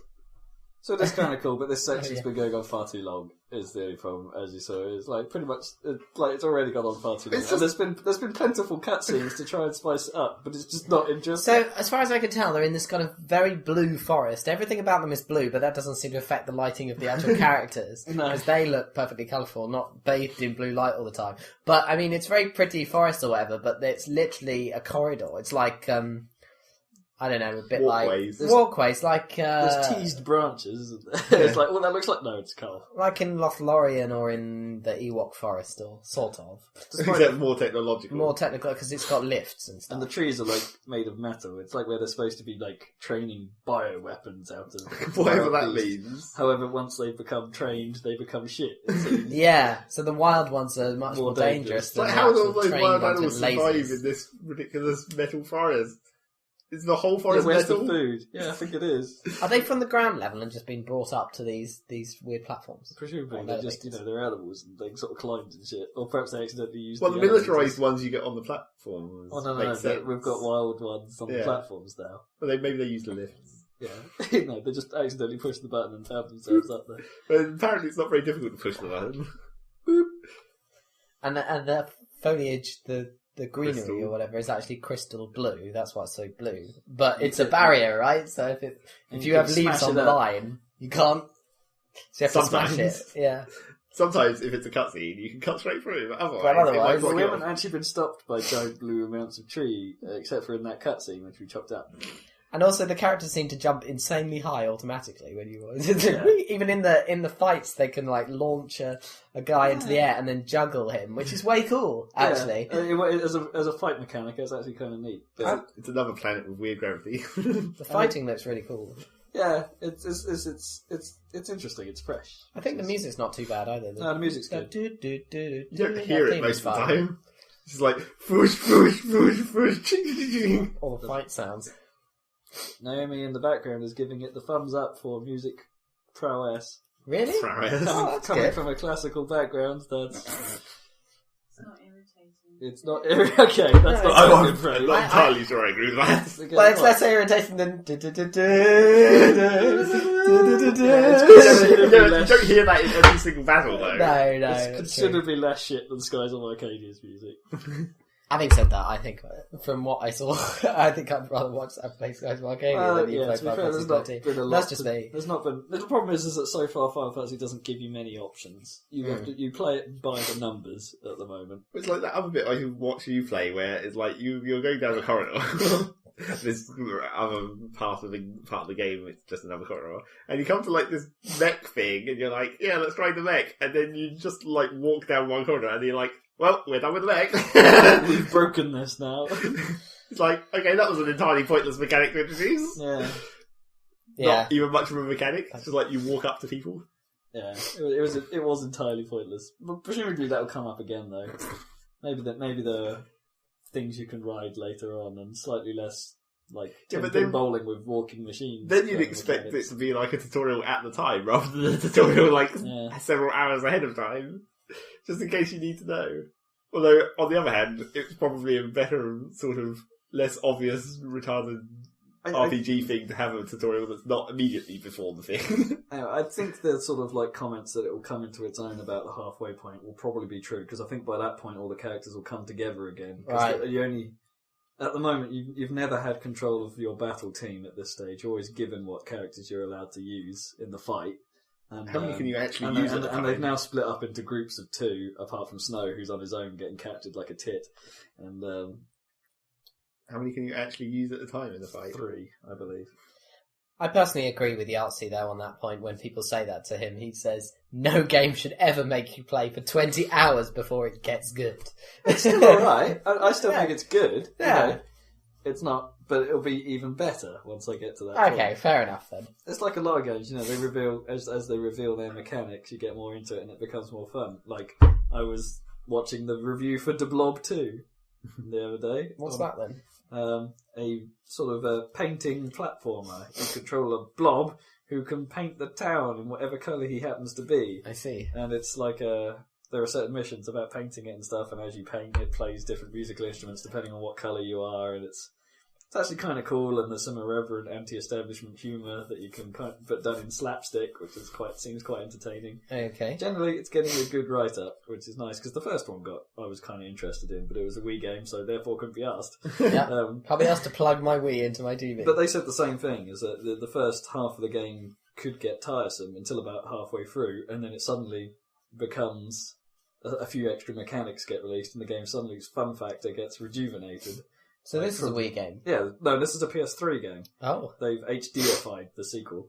Oh, I see. And so it's even cooler than it was before. So it might be worth a look. It's getting for being crap season for games, as it normally is at this time of the year, there's something happening. Just have to wait for Portal 2. Yeah. Not long. Everyone get your twin packs of Portal 2.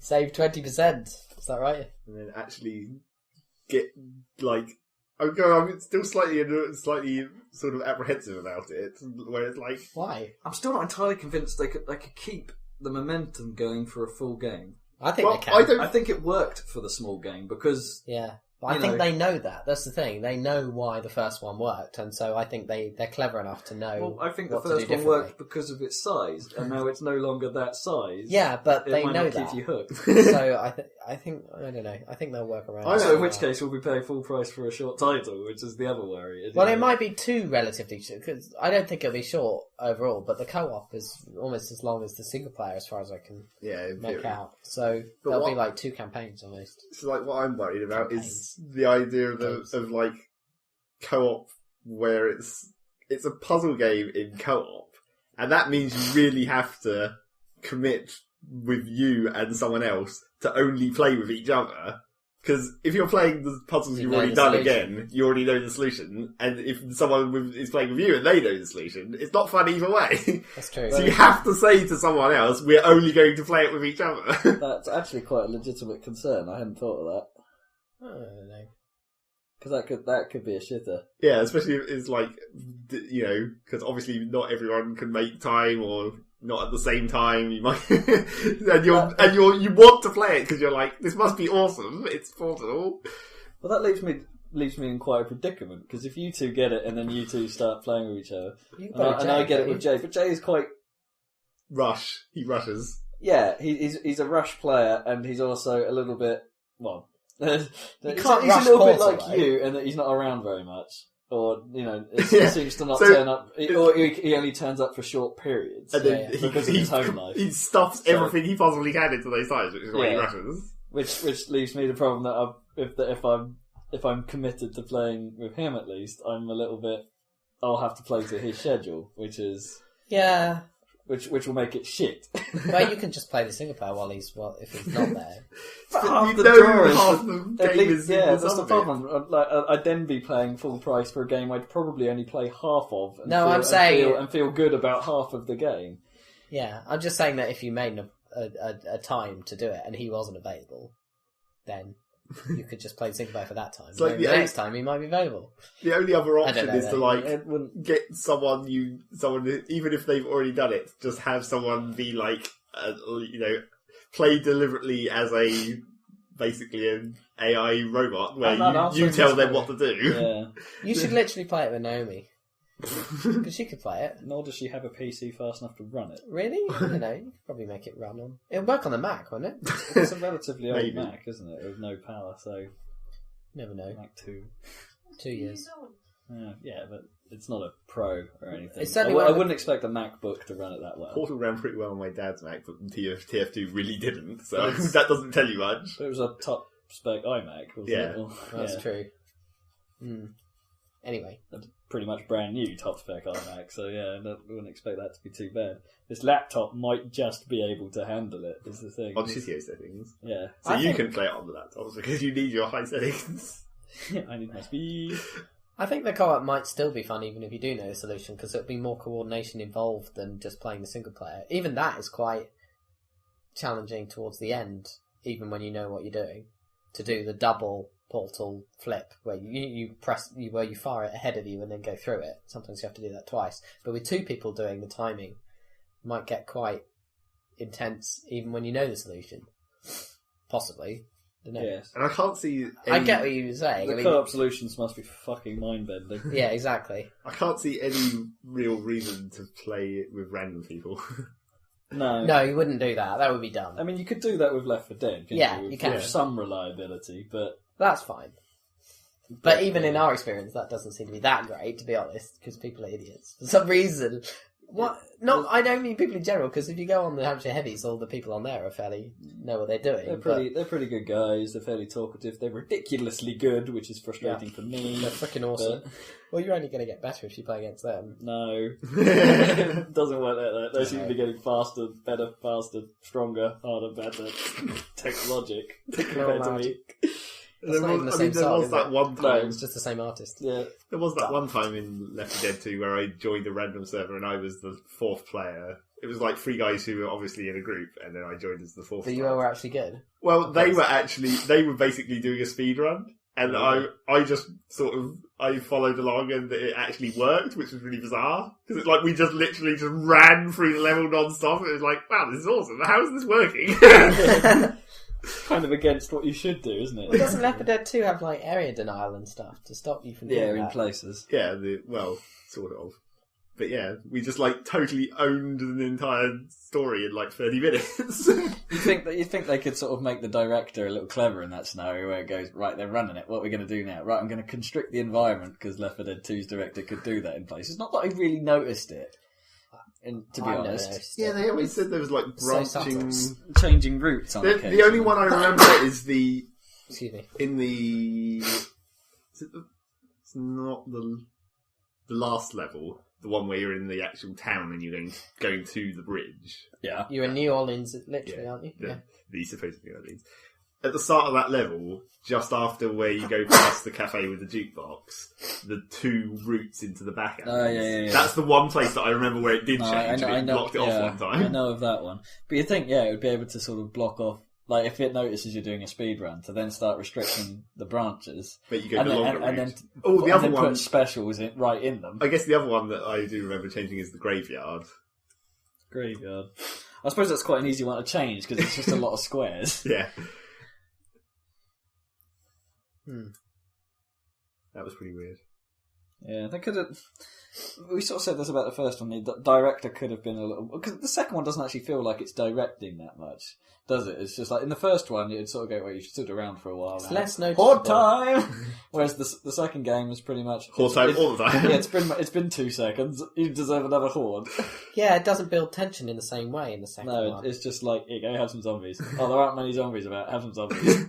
I have to say, I'm not super impressed, but I haven't played nearly as much Left 4 Dead 2 as Left 4 Dead 1. No, we played fucking tons of the first We played loads of the first one. That was awesome when we played that on the console and we're all in one room. That was because we were trying to do the ridiculously hard mode and we were just like, Turn come the on, we lights can do down. it.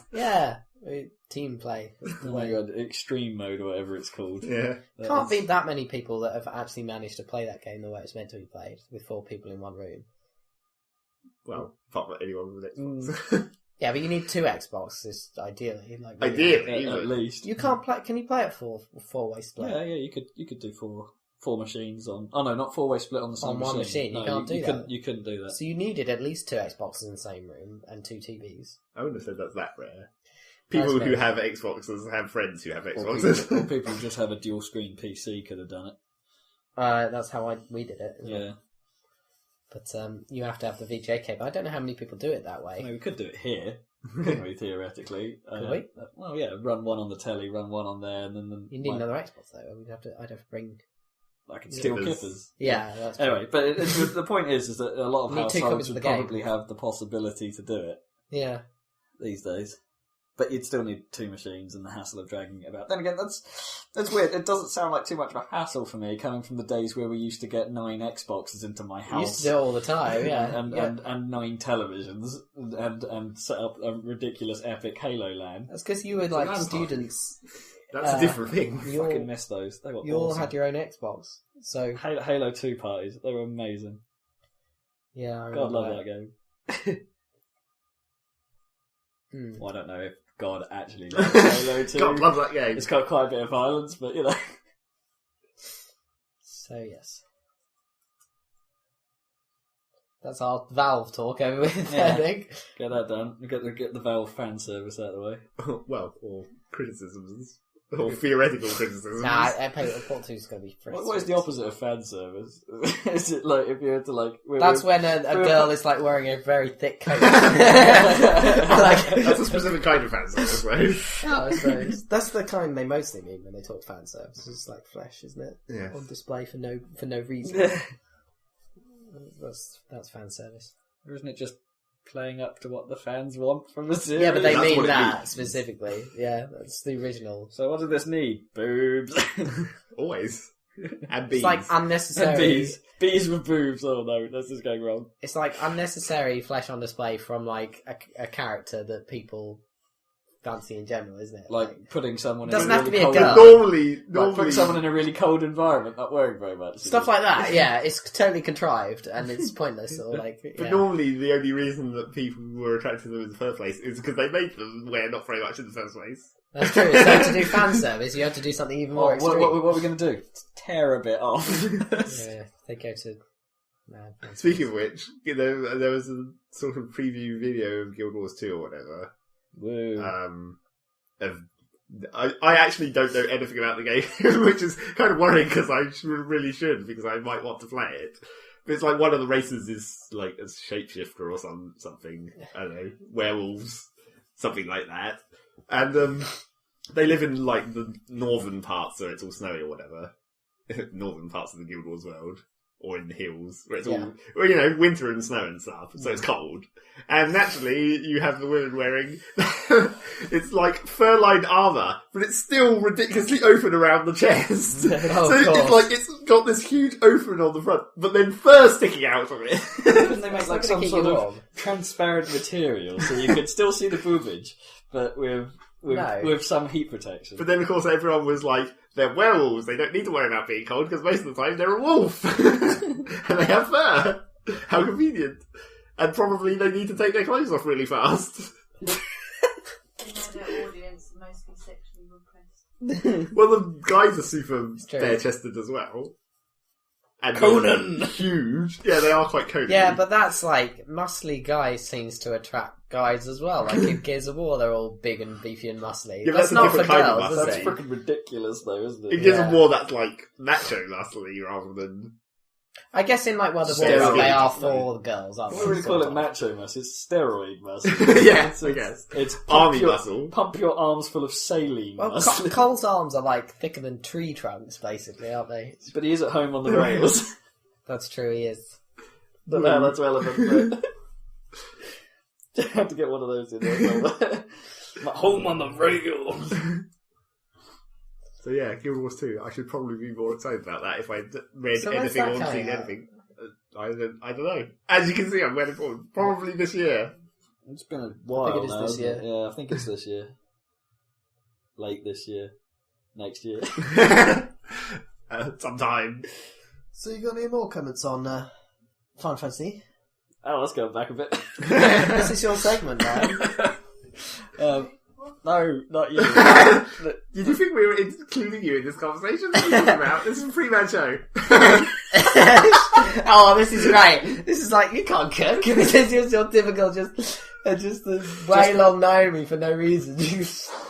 Yeah! We haven't made this particularly obvious, but she's in the room and just listening in the conversation, making occasional shaky head motions at our boob talk. Throwing wall fixes at me. And is now bombarding us with wall fittings for bookshelves. Well, Zach, particularly. Okay, bombarding Zach with wall fittings. Consider him bombarded. fitted. Let's see how long Naomi's section lasts, shall we? Naomi, what have you been playing? You might have to talk quite loudly from that distance. I've been playing Sonic 4. Damn, this is the actual section. Come over and talk about Sonic 4. You have to talk into the microphone, otherwise that's introducing special guest Naomi I'll go James. I'll go round the back. Okay. And then I can still be in range of the microphone. I've been playing Sonic 4. Sonic 4 Episode 1. Yes. How are you finding it? Did you used to play Sonic games? No, I've never played Sonic games before. This is the first one I found on the Xbox. I think it's the first one, isn't it? She just sort of picked it up and said, "What have you got on here?" Oh yeah, well no, she picked. It's not the first one on Xbox. It's the first 2D. I found. Yeah, it's the first Sonic game she found in the list on my Xbox. So you lucky you did find 2006 on there then. So was it on the dashboard and you just picked up the controller and were like, what can I do? Well, it's Sonic. It's not a silly game, so. It has fairly easy to understand mechanics: run, jump, get to end of level, job done. I suppose. I've played a bit of Blur as well. Oh yeah. Well, how did you find Sonic anyway? Yeah, tell us about Sonic. Sonic was fine. It's a bit irritating. It's not that intuitive if you've never played it before, but you can pick it up once you've got one game, you've got them all. And some of them can be quite frustrating. When the levels? Yeah, it's like there was an episode with the cards and I couldn't do it and I got annoyed. Well, it is pretty difficult, to be fair. Cards? Is that a casino? There's a level with like an array of cards, and the cards are normally like flat platforms. Yeah, perpendicular to the screen, so you can jump on them, but they'll occasionally flip up, and then you just fall. And there's a whole array of them where if you fail the first couple of cards, fortunately you'll fall onto a platform and can go back and try it again. However, past a certain point, there's an endless death pit in classic Sonic style. Just a pit, not even spikes. It's just a pit. You die. You die. It's and it goes, wah, wah, wah, it's really frustrating because it's ridiculously difficult. That's actually because there's no real pattern to the way they flip either, and it's a little unpredictable. You have to try and stay on the top route, and if you sort of miss a jump, you'll fall down to the second layer and hopefully land on a decent one. And it's but if you're unlucky, you just fall all the way down. Yeah, that sucks. It's quite irritating, and it's an unavoidable part of the level as well. Yeah. So there isn't another route around it. Is that how many zones are there in Episode 1? There are 4, each with 3 acts, and a boss rush to finish. So which one's the casino? Is that the third one? Second one. But you can do them in any order, can't you? Yeah, once you've played the first act. No, I think you unlock them in a strange order. Like you at a certain point you get access to all of the zones, I think, but you have to get a certain distance in order I think you have to finish the first zone, and then the rest of them open up. All right. Something like that. Okay, so you got through the first zone or whatever, Green Hill, Splash Hill, something. Naked Egg. Cool. Yeah, I mean, I lost interest. It's interesting because it's both a great and a bad choice for a new gamer because like the controls are fairly simple for a platformer. You know, you basically only have one button you need to worry about and movement.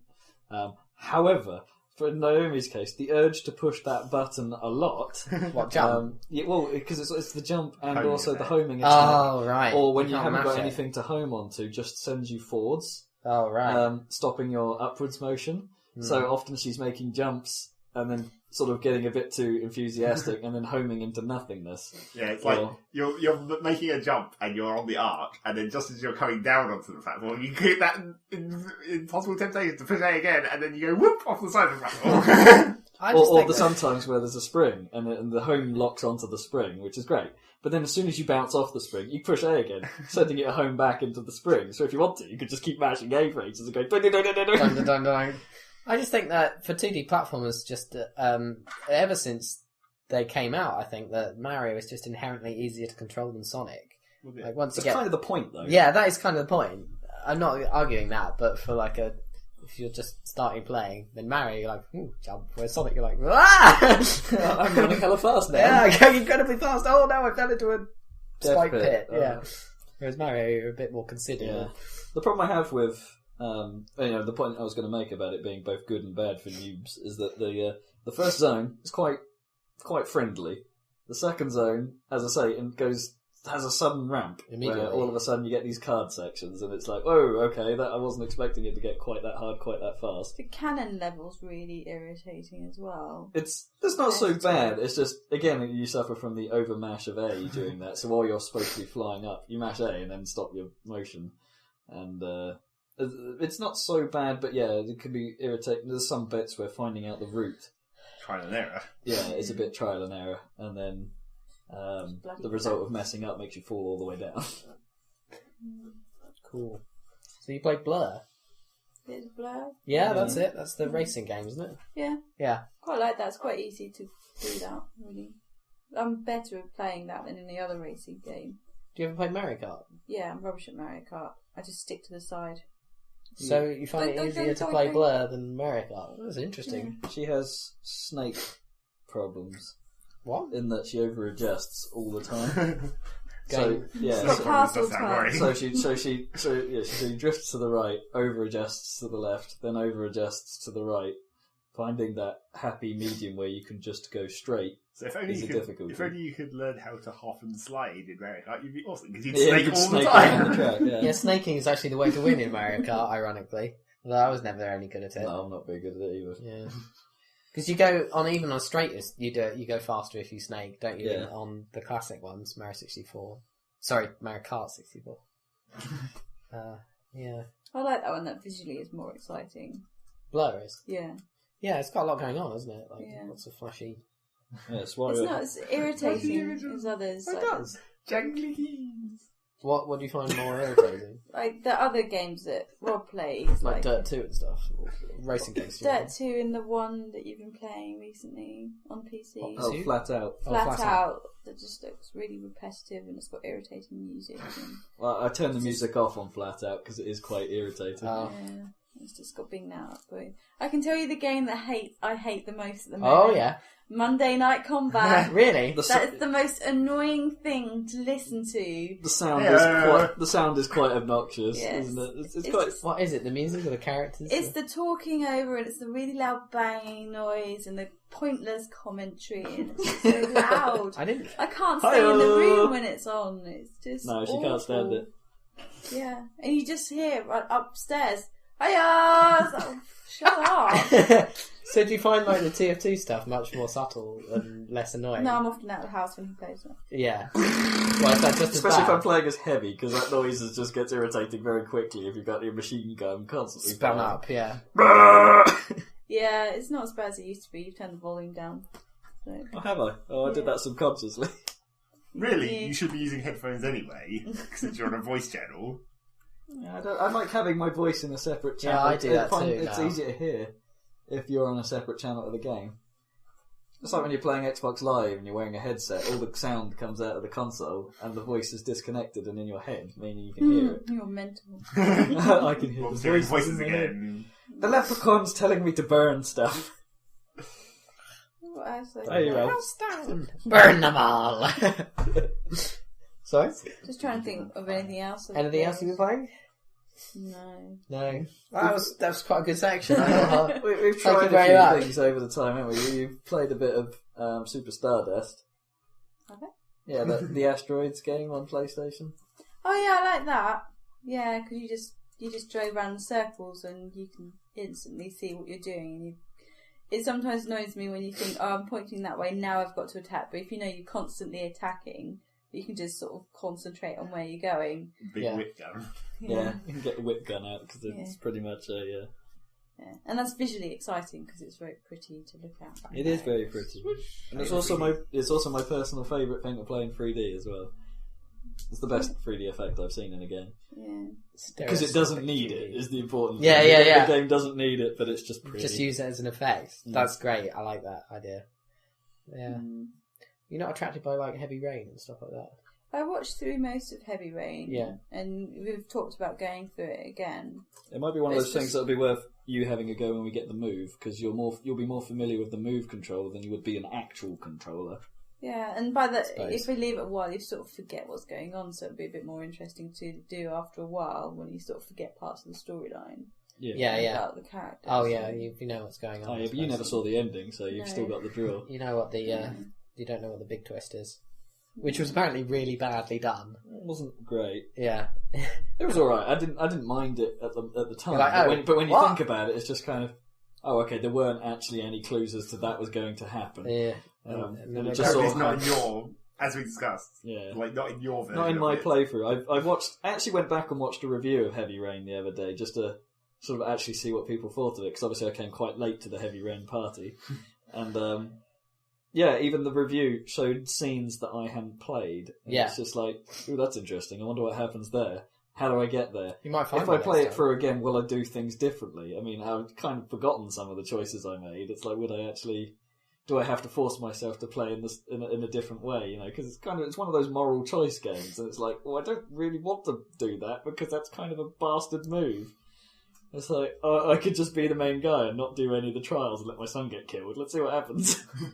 It's like, You bastard. yeah, it's not exactly how you really want to play the game. I don't know, maybe it's just me. Maybe someone out there will just go, I'm a dick, let's see what happens. Let's see how many of the main characters I can kill off. Awesome. Yeah. Yeah, Peggle. Oh, love Peggle. That's probably the first game I got into, actually. Peggle's freaking sweet. Yeah. Have that on my phone. So good. Yeah. It's ridiculously good. Yeah, I've got that on my phone. I don't play it so much now. I think the novelty's worn off. Yeah, a bit. I don't It's play worn quite off so a much. bit, yeah. But there's one you can go back to and sort of kill time with. So. And the You've got achievements Peggle on... Knights, like the extra levels for it. You can get on the iPhone anyway. Not on the iPhone, no. Right. I don't pay for games because it's wasted on me. No, I suppose. I mean, I do the first few levels and then lose interest, so because I'm uncommitted. But talking about the Final Fantasy bloody music again. Yeah. It's going through my mind now as we speak, and it just pops. You're not sure it's Yeah. not just me creeping up behind you and sort of just whispering it into your ear. It's not bad. What- I think It's it's not quite catchy. irritating, although it's really short and quite repetitive. It doesn't bother me so much. There's That loop's others. actually quite long because it takes a while to get to that point. I mean, Yeah. the start Yeah, of the but you fight hear sort the of start starts... of it over and over if you're doing fast fights. Yeah. Yeah, that's true. You hear the start of it, that's sort of like bum, bum, Yeah. bum, bum, bum, Yeah. bum, bum. I guess that's why that riff isn't at the start, because it probably would be annoying. Yeah, if it just True. went straight into it, it's like, fight! Da, da, da, da, da, da, da. But I do agree that they all look like prepubescent jailbait. Yeah, but that's That's just Japanese Japan, style. Although, to be fair, Square haven't been that bad with that, have At they, least in the they past? covered This up. is, this is probably some of the worst in terms of, like, I don't know which other over game young you think- characters. I I mean, mean, eight, eight was the only one I can think of where they really didn't. Where like they actually tried more to make them actual adults. well, yeah, I admit 9 was a bit weird. Garnet looked a bit young. Well, 9 was Is it Garnet? Or... yeah, Yeah. I think or that- whatever you call it. Then again, she was What kind of did you supposed to call be a her? child. What did I call it? Because you could name all the characters. Oh god, I can't remember. Mildred. I think it was funny, whatever you call it. You have to call them stupid names. Was it you called Red 13 Drug, didn't you? Yeah, Drug. No, that's in. Oh no, that was the in- dog from Renoa's dog in Final Fantasy VIII. I called Drug because it had certain moves that were named after it. So when it did certain moves, you'd get Drug Rush, and Drug Recovery, and Drug Moon. I think the faces of some of the characters look very similar, like To each Snow. other? Yes, Yeah, Snow and too. Lightning look very similar. Considering the amount of detail on the characters and how Yeah. well they're done, they do look identical to each other. It's like, Yeah. do character design. I mean, I don't know. I can tell most of the characters apart. Snow has a beard, which helps. And, Yeah. and Hope is Lightning. the one I don't like because he's such a generic. Hope is the most generic character in the And game. Hope is a girl's name for a start. Yeah. Yeah, and he's an annoying tit of a boy. Yeah, but they've got odd names. Lightning? Yeah. Yeah, Lightning. Well, Lightning's all right because they have that weird electric thing that they carry around that helps them manipulate gravity. yeah, when but it's they a fall. general name. And as You we wouldn't said, call your 'cause child it's a rip off Lightning. of Cloud. No, But do you Hope not- is a bit I mainstream. know some people probably would. Yeah, I suppose. Crazy Cloud. people. Yes, it's a Cloud. rip off of Cloud. It is a ripple of a cloud. What's the Australian one called? Vanille. Vanille. I think it's vanille or something. No, they call it Vanille. Vanille, It's pronounced okay. Vanille. Fair enough. She's a bit odd. Yeah. But yeah. I'm not quite sure how old she's meant to be. is she a little girl or is she? Well, they keep referring to her as a kid, but there's not been a reveal. She doesn't look like a kid. She's well developed for a child. I see what you mean. Jailbait. Oh, bloody jailbait. Yeah. So, but you know. But then again, probably Saz Catsroy is supposed to be the old guy. Supposedly, everyone keeps referring to him as the old timer, which means he's probably 25. Yeah. Yeah, he looks about 30, I think, but it's like past it, 30. What I mean. No, I really like Reddit, the website that I go on, big community thing. But they're generally quite a respectable community of quite nice people who organise things. They even kind of came up with the idea for the Reality Restore Sanity and stuff for the Colbert and Stewart and stuff. So anyway, but on the Google search results, quite high for Reddit is this, because you can create a community on Reddit for whatever you like, and one quite heavily visited community is our jailbait, which is literally where people post pictures of young, possibly under 18 girls, fully clothed. Sword. Yeah, exactly. So some people on Reddit are in this jailbait community, and it's like, it's a kind of a running joke because it comes up in search results, and people are like, oh god, you're dragging down the reputation of Reddit. Awful. It's pretty bad. I went in there one time, and I went on there one time because everyone was arguing about it. So I went on there, So you had to and see. the worst that I had to see, obviously. So Well, there, you have to see it. I think there are At least creepier once. places on Reddit. I mean, I think our Emma Watson is creepier than our jailbait. And you had to be on there as well. Well, that is shocking. No, I'm not on there. I certainly don't register because you can subscribe to them and then they appear on your front page. Anyway, I actually found So you just don't let people the know. creepiest thing was I found a picture of someone I know on our jailbait, Oh and my I know God.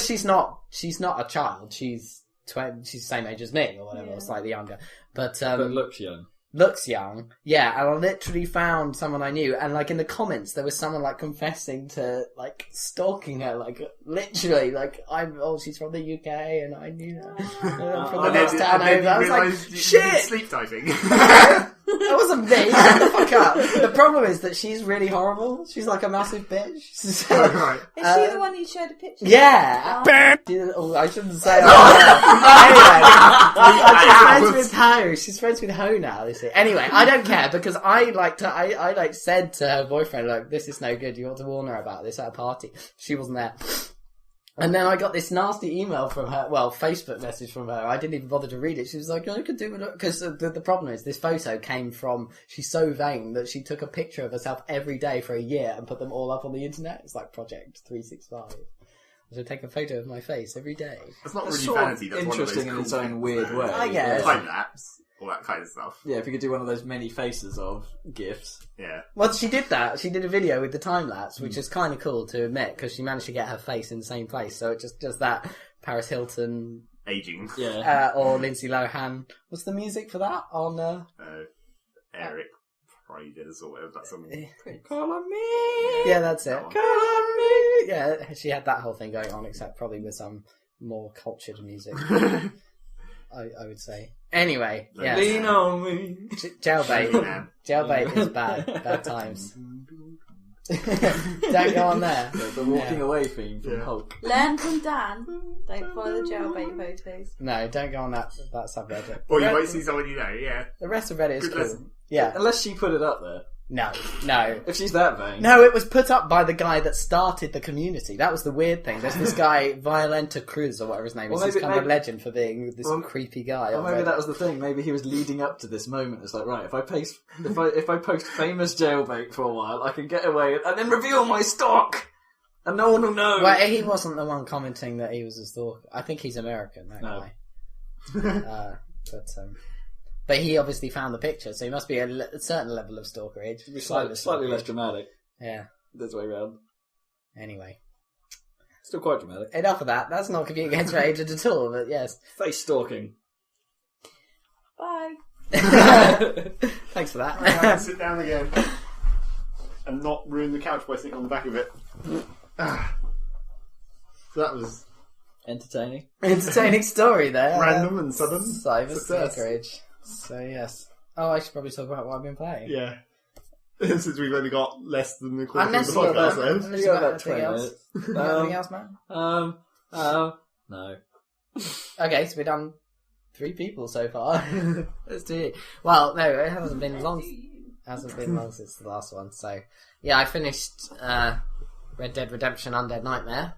For the Talked about Chivos. last time. For the Chivos, I actually got all the achievements, which means you have to get the 100% thing. And I thought I'd got 100% in the full game. Something weird must have been happening with my internet connection, because I checked my achievements and I hadn't got the 100% thing. So I loaded in the game and it said 100%, but once I loaded it, it gave me the achievement. I was like, I'm sure I already had that. And there's other ones that I think, like there's one which is called Barely Legal on the main game, which is you have to kill and skin 18 grizzly bears. That's far too appropriate. Yeah, exactly. So I hadn't got that, but it's a lot easier to do similar thing in Undead Nightmare because your horse is invulnerable. If you get one of the horses of the apocalypse. And once I completed the game, I got Death, which is probably the most awesome one because it's really hardcore. Like it can't be killed very easily, and if you just run over zombies, their heads explode immediately. So actually came in very handy, especially, I mean, I had to do the hunting challenges, but the main problem with the hunting challenges, as in the original game, I'd forgotten how much time you have to spend just riding around trying to get stuff to spawn.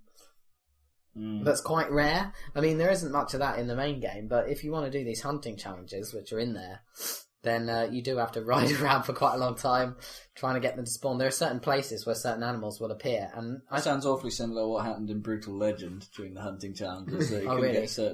You could clear out an area, and then things wouldn't spawn again until you did something, like went to the motor forge, or whatever it's called, and then come back out. Oh, and then everything was back. Wonderful. Well, the problem in Red Dead also is that apparently some animals only appear at certain times of day, and it has a day-night cycle, obviously, like Grand Theft Auto. So you have to ride around hoping that they'll appear. And the problem is that you spend ages in one area and they don't appear, and then sometimes you try another area and they immediately appear, or something. I had that problem with the coyotes. I couldn't... No, not coyotes, sorry, the undead cougars. I was trying to find it. I was riding around for ages trying to find them. And the problem was that if you have to get the hunting challenge, you have to kill some wolves, some cougars, and a couple of bears, just using the torch, set them on fire, and just beat them. But it makes it quite easy when you have one of these horses, because you can just sit there while they're attacking your horse and not doing anything, because your horse is basically invulnerable, and just keep whacking them. But if you're using Death, then if you're not careful, you'll run them over and their head will explode, and that won't count towards the achievement, or the hunting challenge. So you have to stay perfectly still and whack them, and then if they run off to try and sort of... because they'll run off and lick their wounds if they're hurt sometimes. Is there something particularly difficult about killing older women and then skinning them? Well, what, sexually active older women? Yeah. Well, it seems quite difficult. I mean, they're really scary in the main game, but undead cougars, which you'd think would be more scary, aren't scary in the least, because they can't kill your horse, so they can't really hurt you. Or are they probably sexually active? Probably not. That's just America, man. Cougar Town with what's her name from Friends? Courtney Cox, which I've never seen. No, it doesn't really appeal. Cougar. Naomi is grimacing in the background. Yeah, it does sound like rubbish. So skinning women. Yeah. I didn't say that. Skinning cougars. You don't have to skin them in Undead Nightmare. Okay. In fact, I don't think you can because they're zombie. Well, you might be able to. I think they just probably turn into zombie. It might be a dangerous pastime. In case you get some zombie blood on you or something. Yeah, well, you don't seem to be very easily infected in Undead Nightmare. Even when they get... none of the combat is that hard. Maybe it takes some serious infection time, right? The zombies get you and it's like, what are we going to do now? Alright, we're going to have to stand back, lads. I'm going to have to get my infection wand. Oh wait, hang on. That sounds more wrong. I don't know. But it's going to take some hard infecting. Story-wise, it's pretty cool. It's pretty short for the story. It's mainly the main length of it is in doing this extra stuff to get the 100%. At the end, I had 86% percentage complete, and I realized, and I realized that you have to do the missing persons missions, which are the equivalent of the bounty missions from the game. All you have to do is go and collect someone who's being attacked by zombies and bring them back to the fort or the two forts. Well, and But when you get back to the fort, that's being attacked by zombies, so you then have to kill those zombies before you can safely drop off the guy. But if you're riding death, you can just ride around and stomp on the undead until they're all dead, and then deposit your bloke. So that made it a lot easier once I had death to do that. But every one of those missions gives you 1% more. So it was like, and there were 16 of those, or 14, however many it was. So I managed to get all the way up to 100% just by doing 1% at a time that way. Yeah, that was cool. But in the story, there was one cool. I was talking about that folksy song that plays at that one point in Red Dead. Well, and that's quite a melancholy. It's a nice moment. But in this, there's like a kick-ass moment where this like awesome like surf guitar rock song comes on when you're riding towards the end of the game. Surf guitar. Ding. Yeah, Ding ding ding ding ding ding ding ding ding ding ding ding. Yeah, sounds like that, similar to that, but with like zombie lyrics, and it's got the wipe out. It's got theremin as well for ghostly woo. Ding, ding, ding, ding, ding, ding, ding, ding, ding. It's way cool when you're riding to the escalera at the end to deal with the source of the infection or whatever it is, which does turn out to be an Aztec curse thingamajig.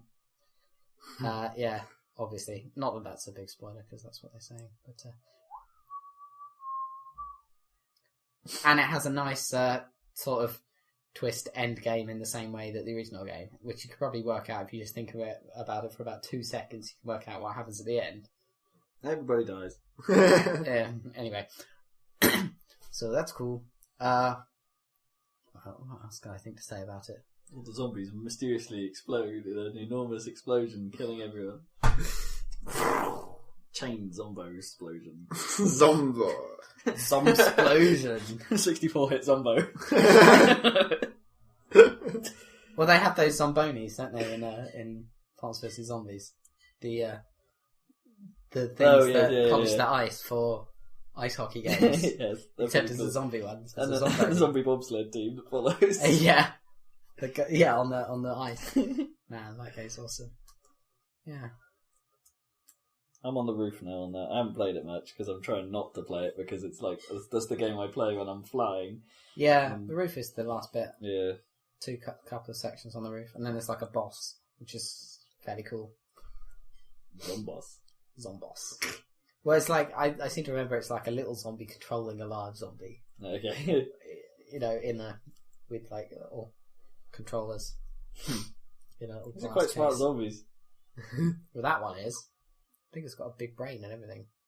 Zombie brain. Lots of brains. He's eaten so much brain that he's got a brain. If I only had a brain. Wizard of Oz would be much cooler if that character was a zombie. Which character hasn't got a brain? It's the Tin Man, I think. No, he hasn't got. Or is he missing a heart? A heart. So it's a scarecrow, doesn't it? Oh yeah. So he pretty much is a zombie. Yeah. Yeah. Something alive that shouldn't be alive. Except they could replace all of his lines of dialogue with. How's it going, Mr. Scarecrow? But he can't infect other people and turn them into straw. Because he doesn't actually have a bite. mouth. Yeah, the bite. He'd be like, no teeth. No teeth. Suck. The world's worst zombie. Zombie with a denture problem. Yes. Old people zombies, not very dangerous. They move so slow to start with, they just get even slower. I think they'd speed up. Depends if it's in the fast zombie universe or the slow zombie universe. This doesn't help really, does it? Me doing hand actions on a radio. I found out that the fast zombie scream, the scream they make because they're about to run at you in Half-Life 2, yeah, that's a kind of a stock film scream that's been speeded up 20%, but you can hear it in loads of films. It's like the Wilhelm scream. It's like the sequel to the Wilhelm scream. It's a very particular sounding. It tends to be falling out of a window or something. They make that particular sound. Which is kind of cool. So look out for that. No. Sorry, suddenly remembered Vader no. No. No. Yeah, that's it. That's more like it. No. Man. Roller coaster. It just goes up and down. No. Oh, this is the best podcast ever. Clearly. Meme reference. Several. Man, I haven't been playing anything else, but I worked so hard on finishing that, just so I could get it out of the way, so that I could lend it to you. Whoop. It is on your shelf now, Whoop. so you may play it, although you got a lot to do. I've got all of Final Fantasy and Valkyria Chronicles And to tackle Batman. as well. Well, you Oh, and Batman. Batman is freaking Batman. sweet. I can't wait for the sequel to that. It sounds so cool. Batman. We're not at the end yet. He is Batman. Yeah. Sorry? End of what? Batman doesn't get to announce that it's the end yet. No. Oh, yeah. That's a really obscure reference. We haven't talked about that before, have we? The end sequence of Earthworm Jim. No. Where, on the PC version at least, you got a hilarious, epic speech.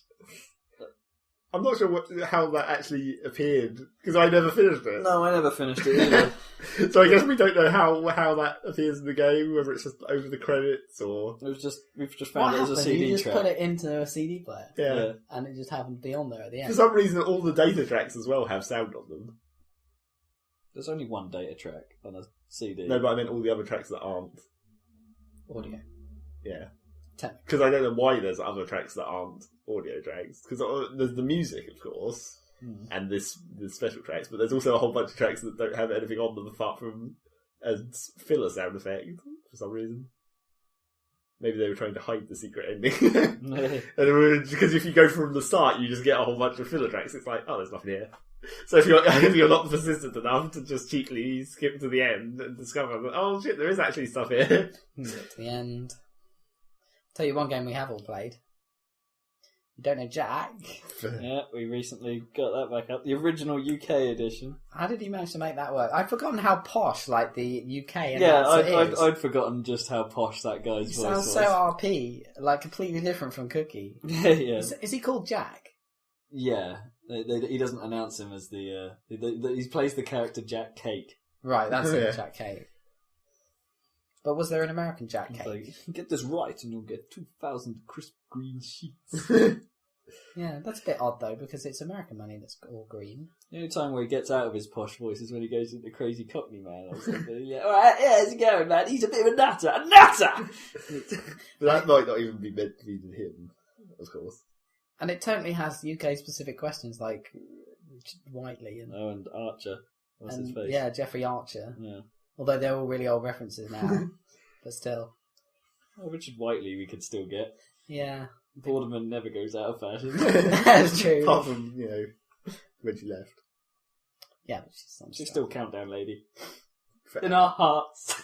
Or insurance lady.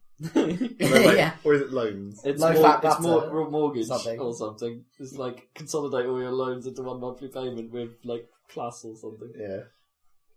Oh yeah, plus something. Loan consolidation loan.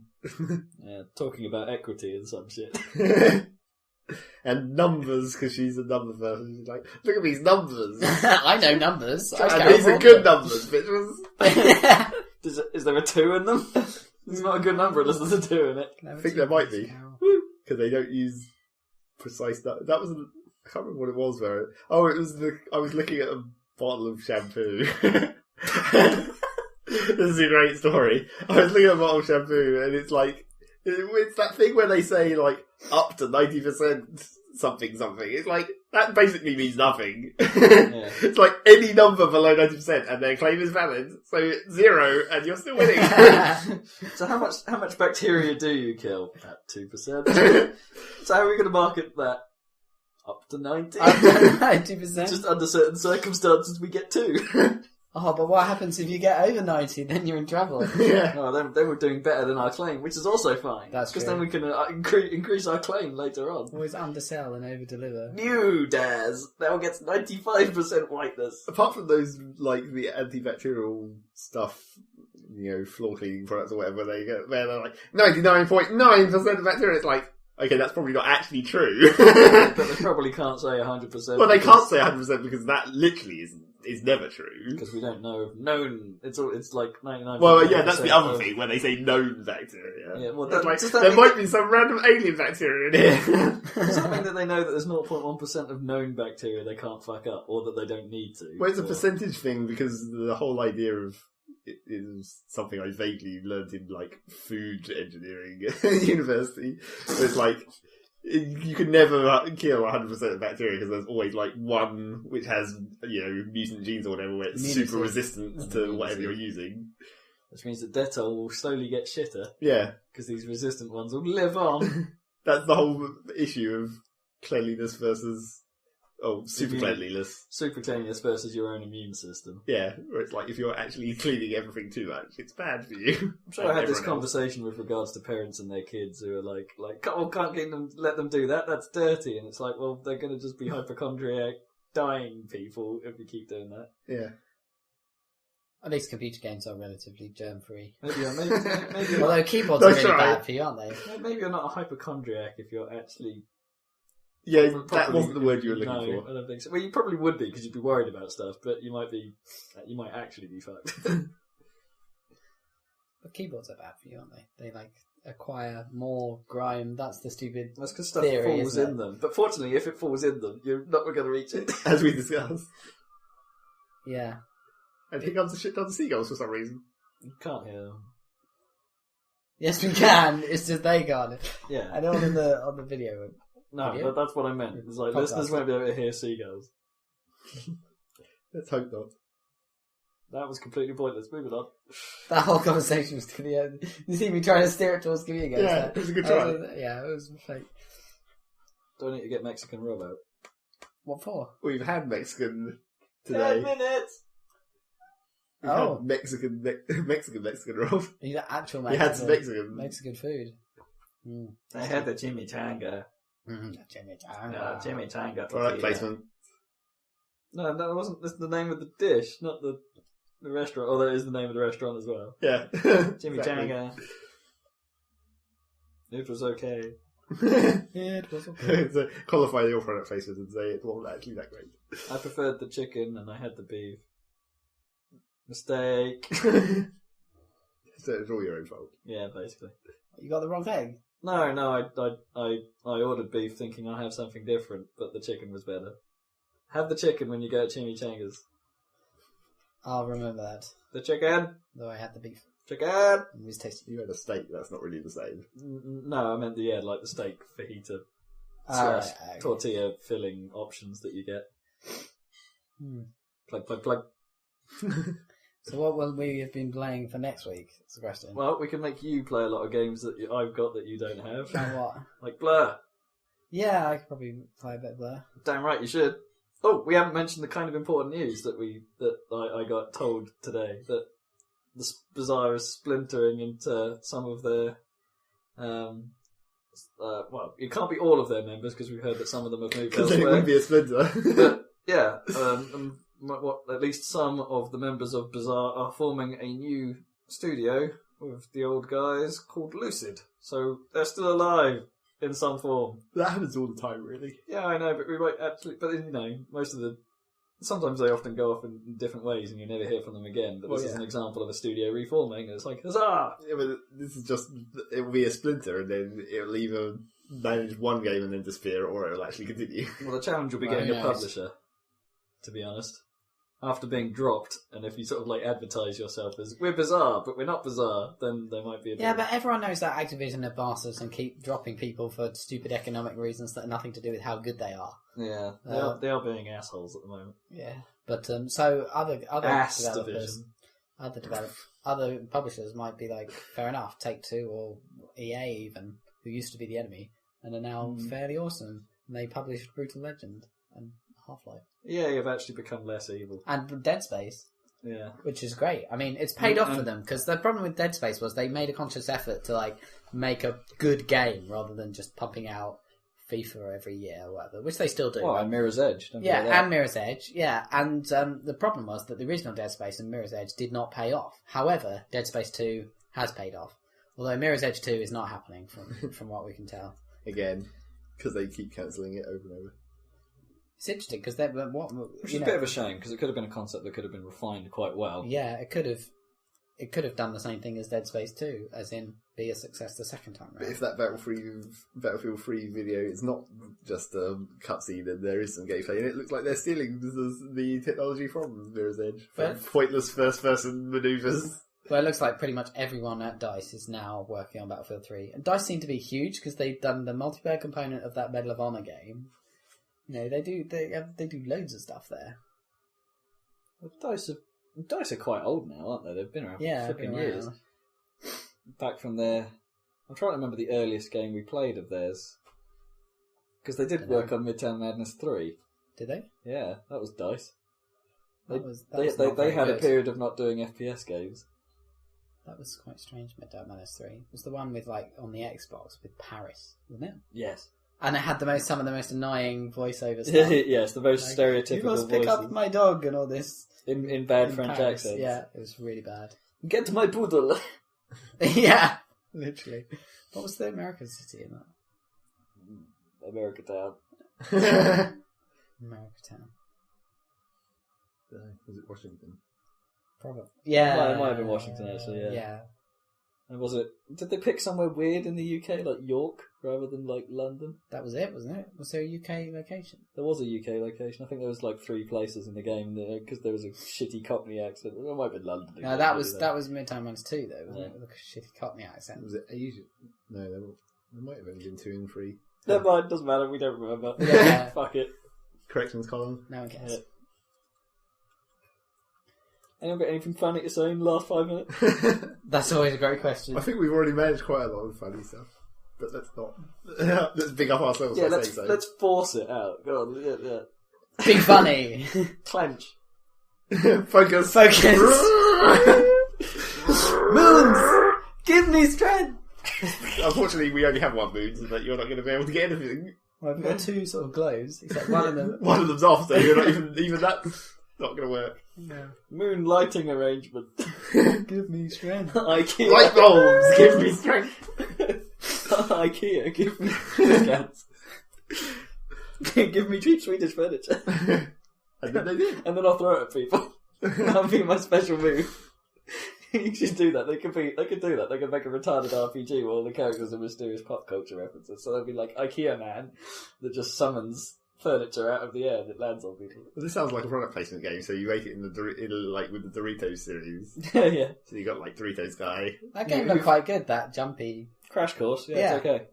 That's pretty cool. It's quite short, but yeah, it's alright. Well, it's free. Yeah. Don't complain. And I've talked about this before. Harm's Way was pretty good, which is the other Doritos game. Oh, the bracer. But was unfortunately not very populated and seems to be filled with non-starting the game douchebags. Right. Or possibly people who don't understand. It was that one time when we were watching that guy, and it's like everyone is ready, apart from the guy who's the person who has to start the server. It's like you're flashing the ready button on and off, and it's like, what is he even doing? Is he started a server and thought, as this normally takes ages, I'm going to go for a nice relaxing poo. When I come back, hopefully there'll be a team of people waiting very angry with me. And then they all quit. Yeah. And then the problem with that game is the problem with server hopping on an unpopulated game is that no one's patient enough. So you jump into a game and you sit there for a while and you think, oh, this will fill up. And then people go, and then the problem is after a few minutes people go, this isn't filling up, and then leave. And it's like, well, it would have filled up if you stayed here. And then other people join. And it's like, damn it! It's like the game would work if you had a little patience. Smacktards. They're just too impatient. It's like, I want to play now! Where's matchmaking, bitches? Well, that problem would be solved if there was more population. Yeah, But true. it wasn't. It could go away. But well, it's a free game. It probably had a rush when it first came out, but I was a bit late to that party as well. Yes. And the same goes for Crash Course. It has an online mode, which no one's in. Literally no one. Damn free games. They just don't seem to work on console, do they? Like, little free games. They just don't seem to get the popularity. Like a little free game on PC. You could probably find a community behind it. Or... That's because on PC there's actual ways to organise a community outside of the game. I guess. Does this mean consoles need more Facebook? Well, they're going to get it no matter what they do, aren't they? That's all that people at Activision want. It's more Facebook. Because that's what the people in suits are telling them. Facebook is the future for Blur making was the money. first to do that, wasn't it? For Yeah. Activision? Yeah, but just because With that its share failed doesn't button. mean they're not going to press No. on with that nonsense. I don't. There are some good aspects to it, but actually, social networking within games is kind of fine. But I'm not entirely sure that you need to utilise Facebook to do that. Autolog has kind of proven that you can do it yourself. I mean, I wouldn't mind if Xbox Live accounts were sort of tied. Not that this would ever happen, but if they were tied to Facebook, then there'd probably be a lot of people on Facebook that I have as friends that I don't know actually play games that I might then all get automatically. Yeah. I wouldn't have to go through all the effort of finding out what their tag is. And if the Xbox friends list actually used 60 seconds real names, then, yeah, exactly. if there was a way of filtering real names in the Xbox friends list rather than that's the way it Mr. goes, Toasty isn't it? 1, 2, 3. It used to be the rule on the internet was never ever use your real name. Now it's always use your real name because it's all Facebook, so it's all real. I think it's because. Well, yeah, maybe the time where don't use your real name is gone. Oh, we're going to have to wrap this up. It's like 30 seconds time here. Right, okay. Well, thank you for joining us once again. We made it! We made it! Somehow. 30 seconds! Yeah. And, yeah. Are we going to have to sing out? I don't know. Sing in with?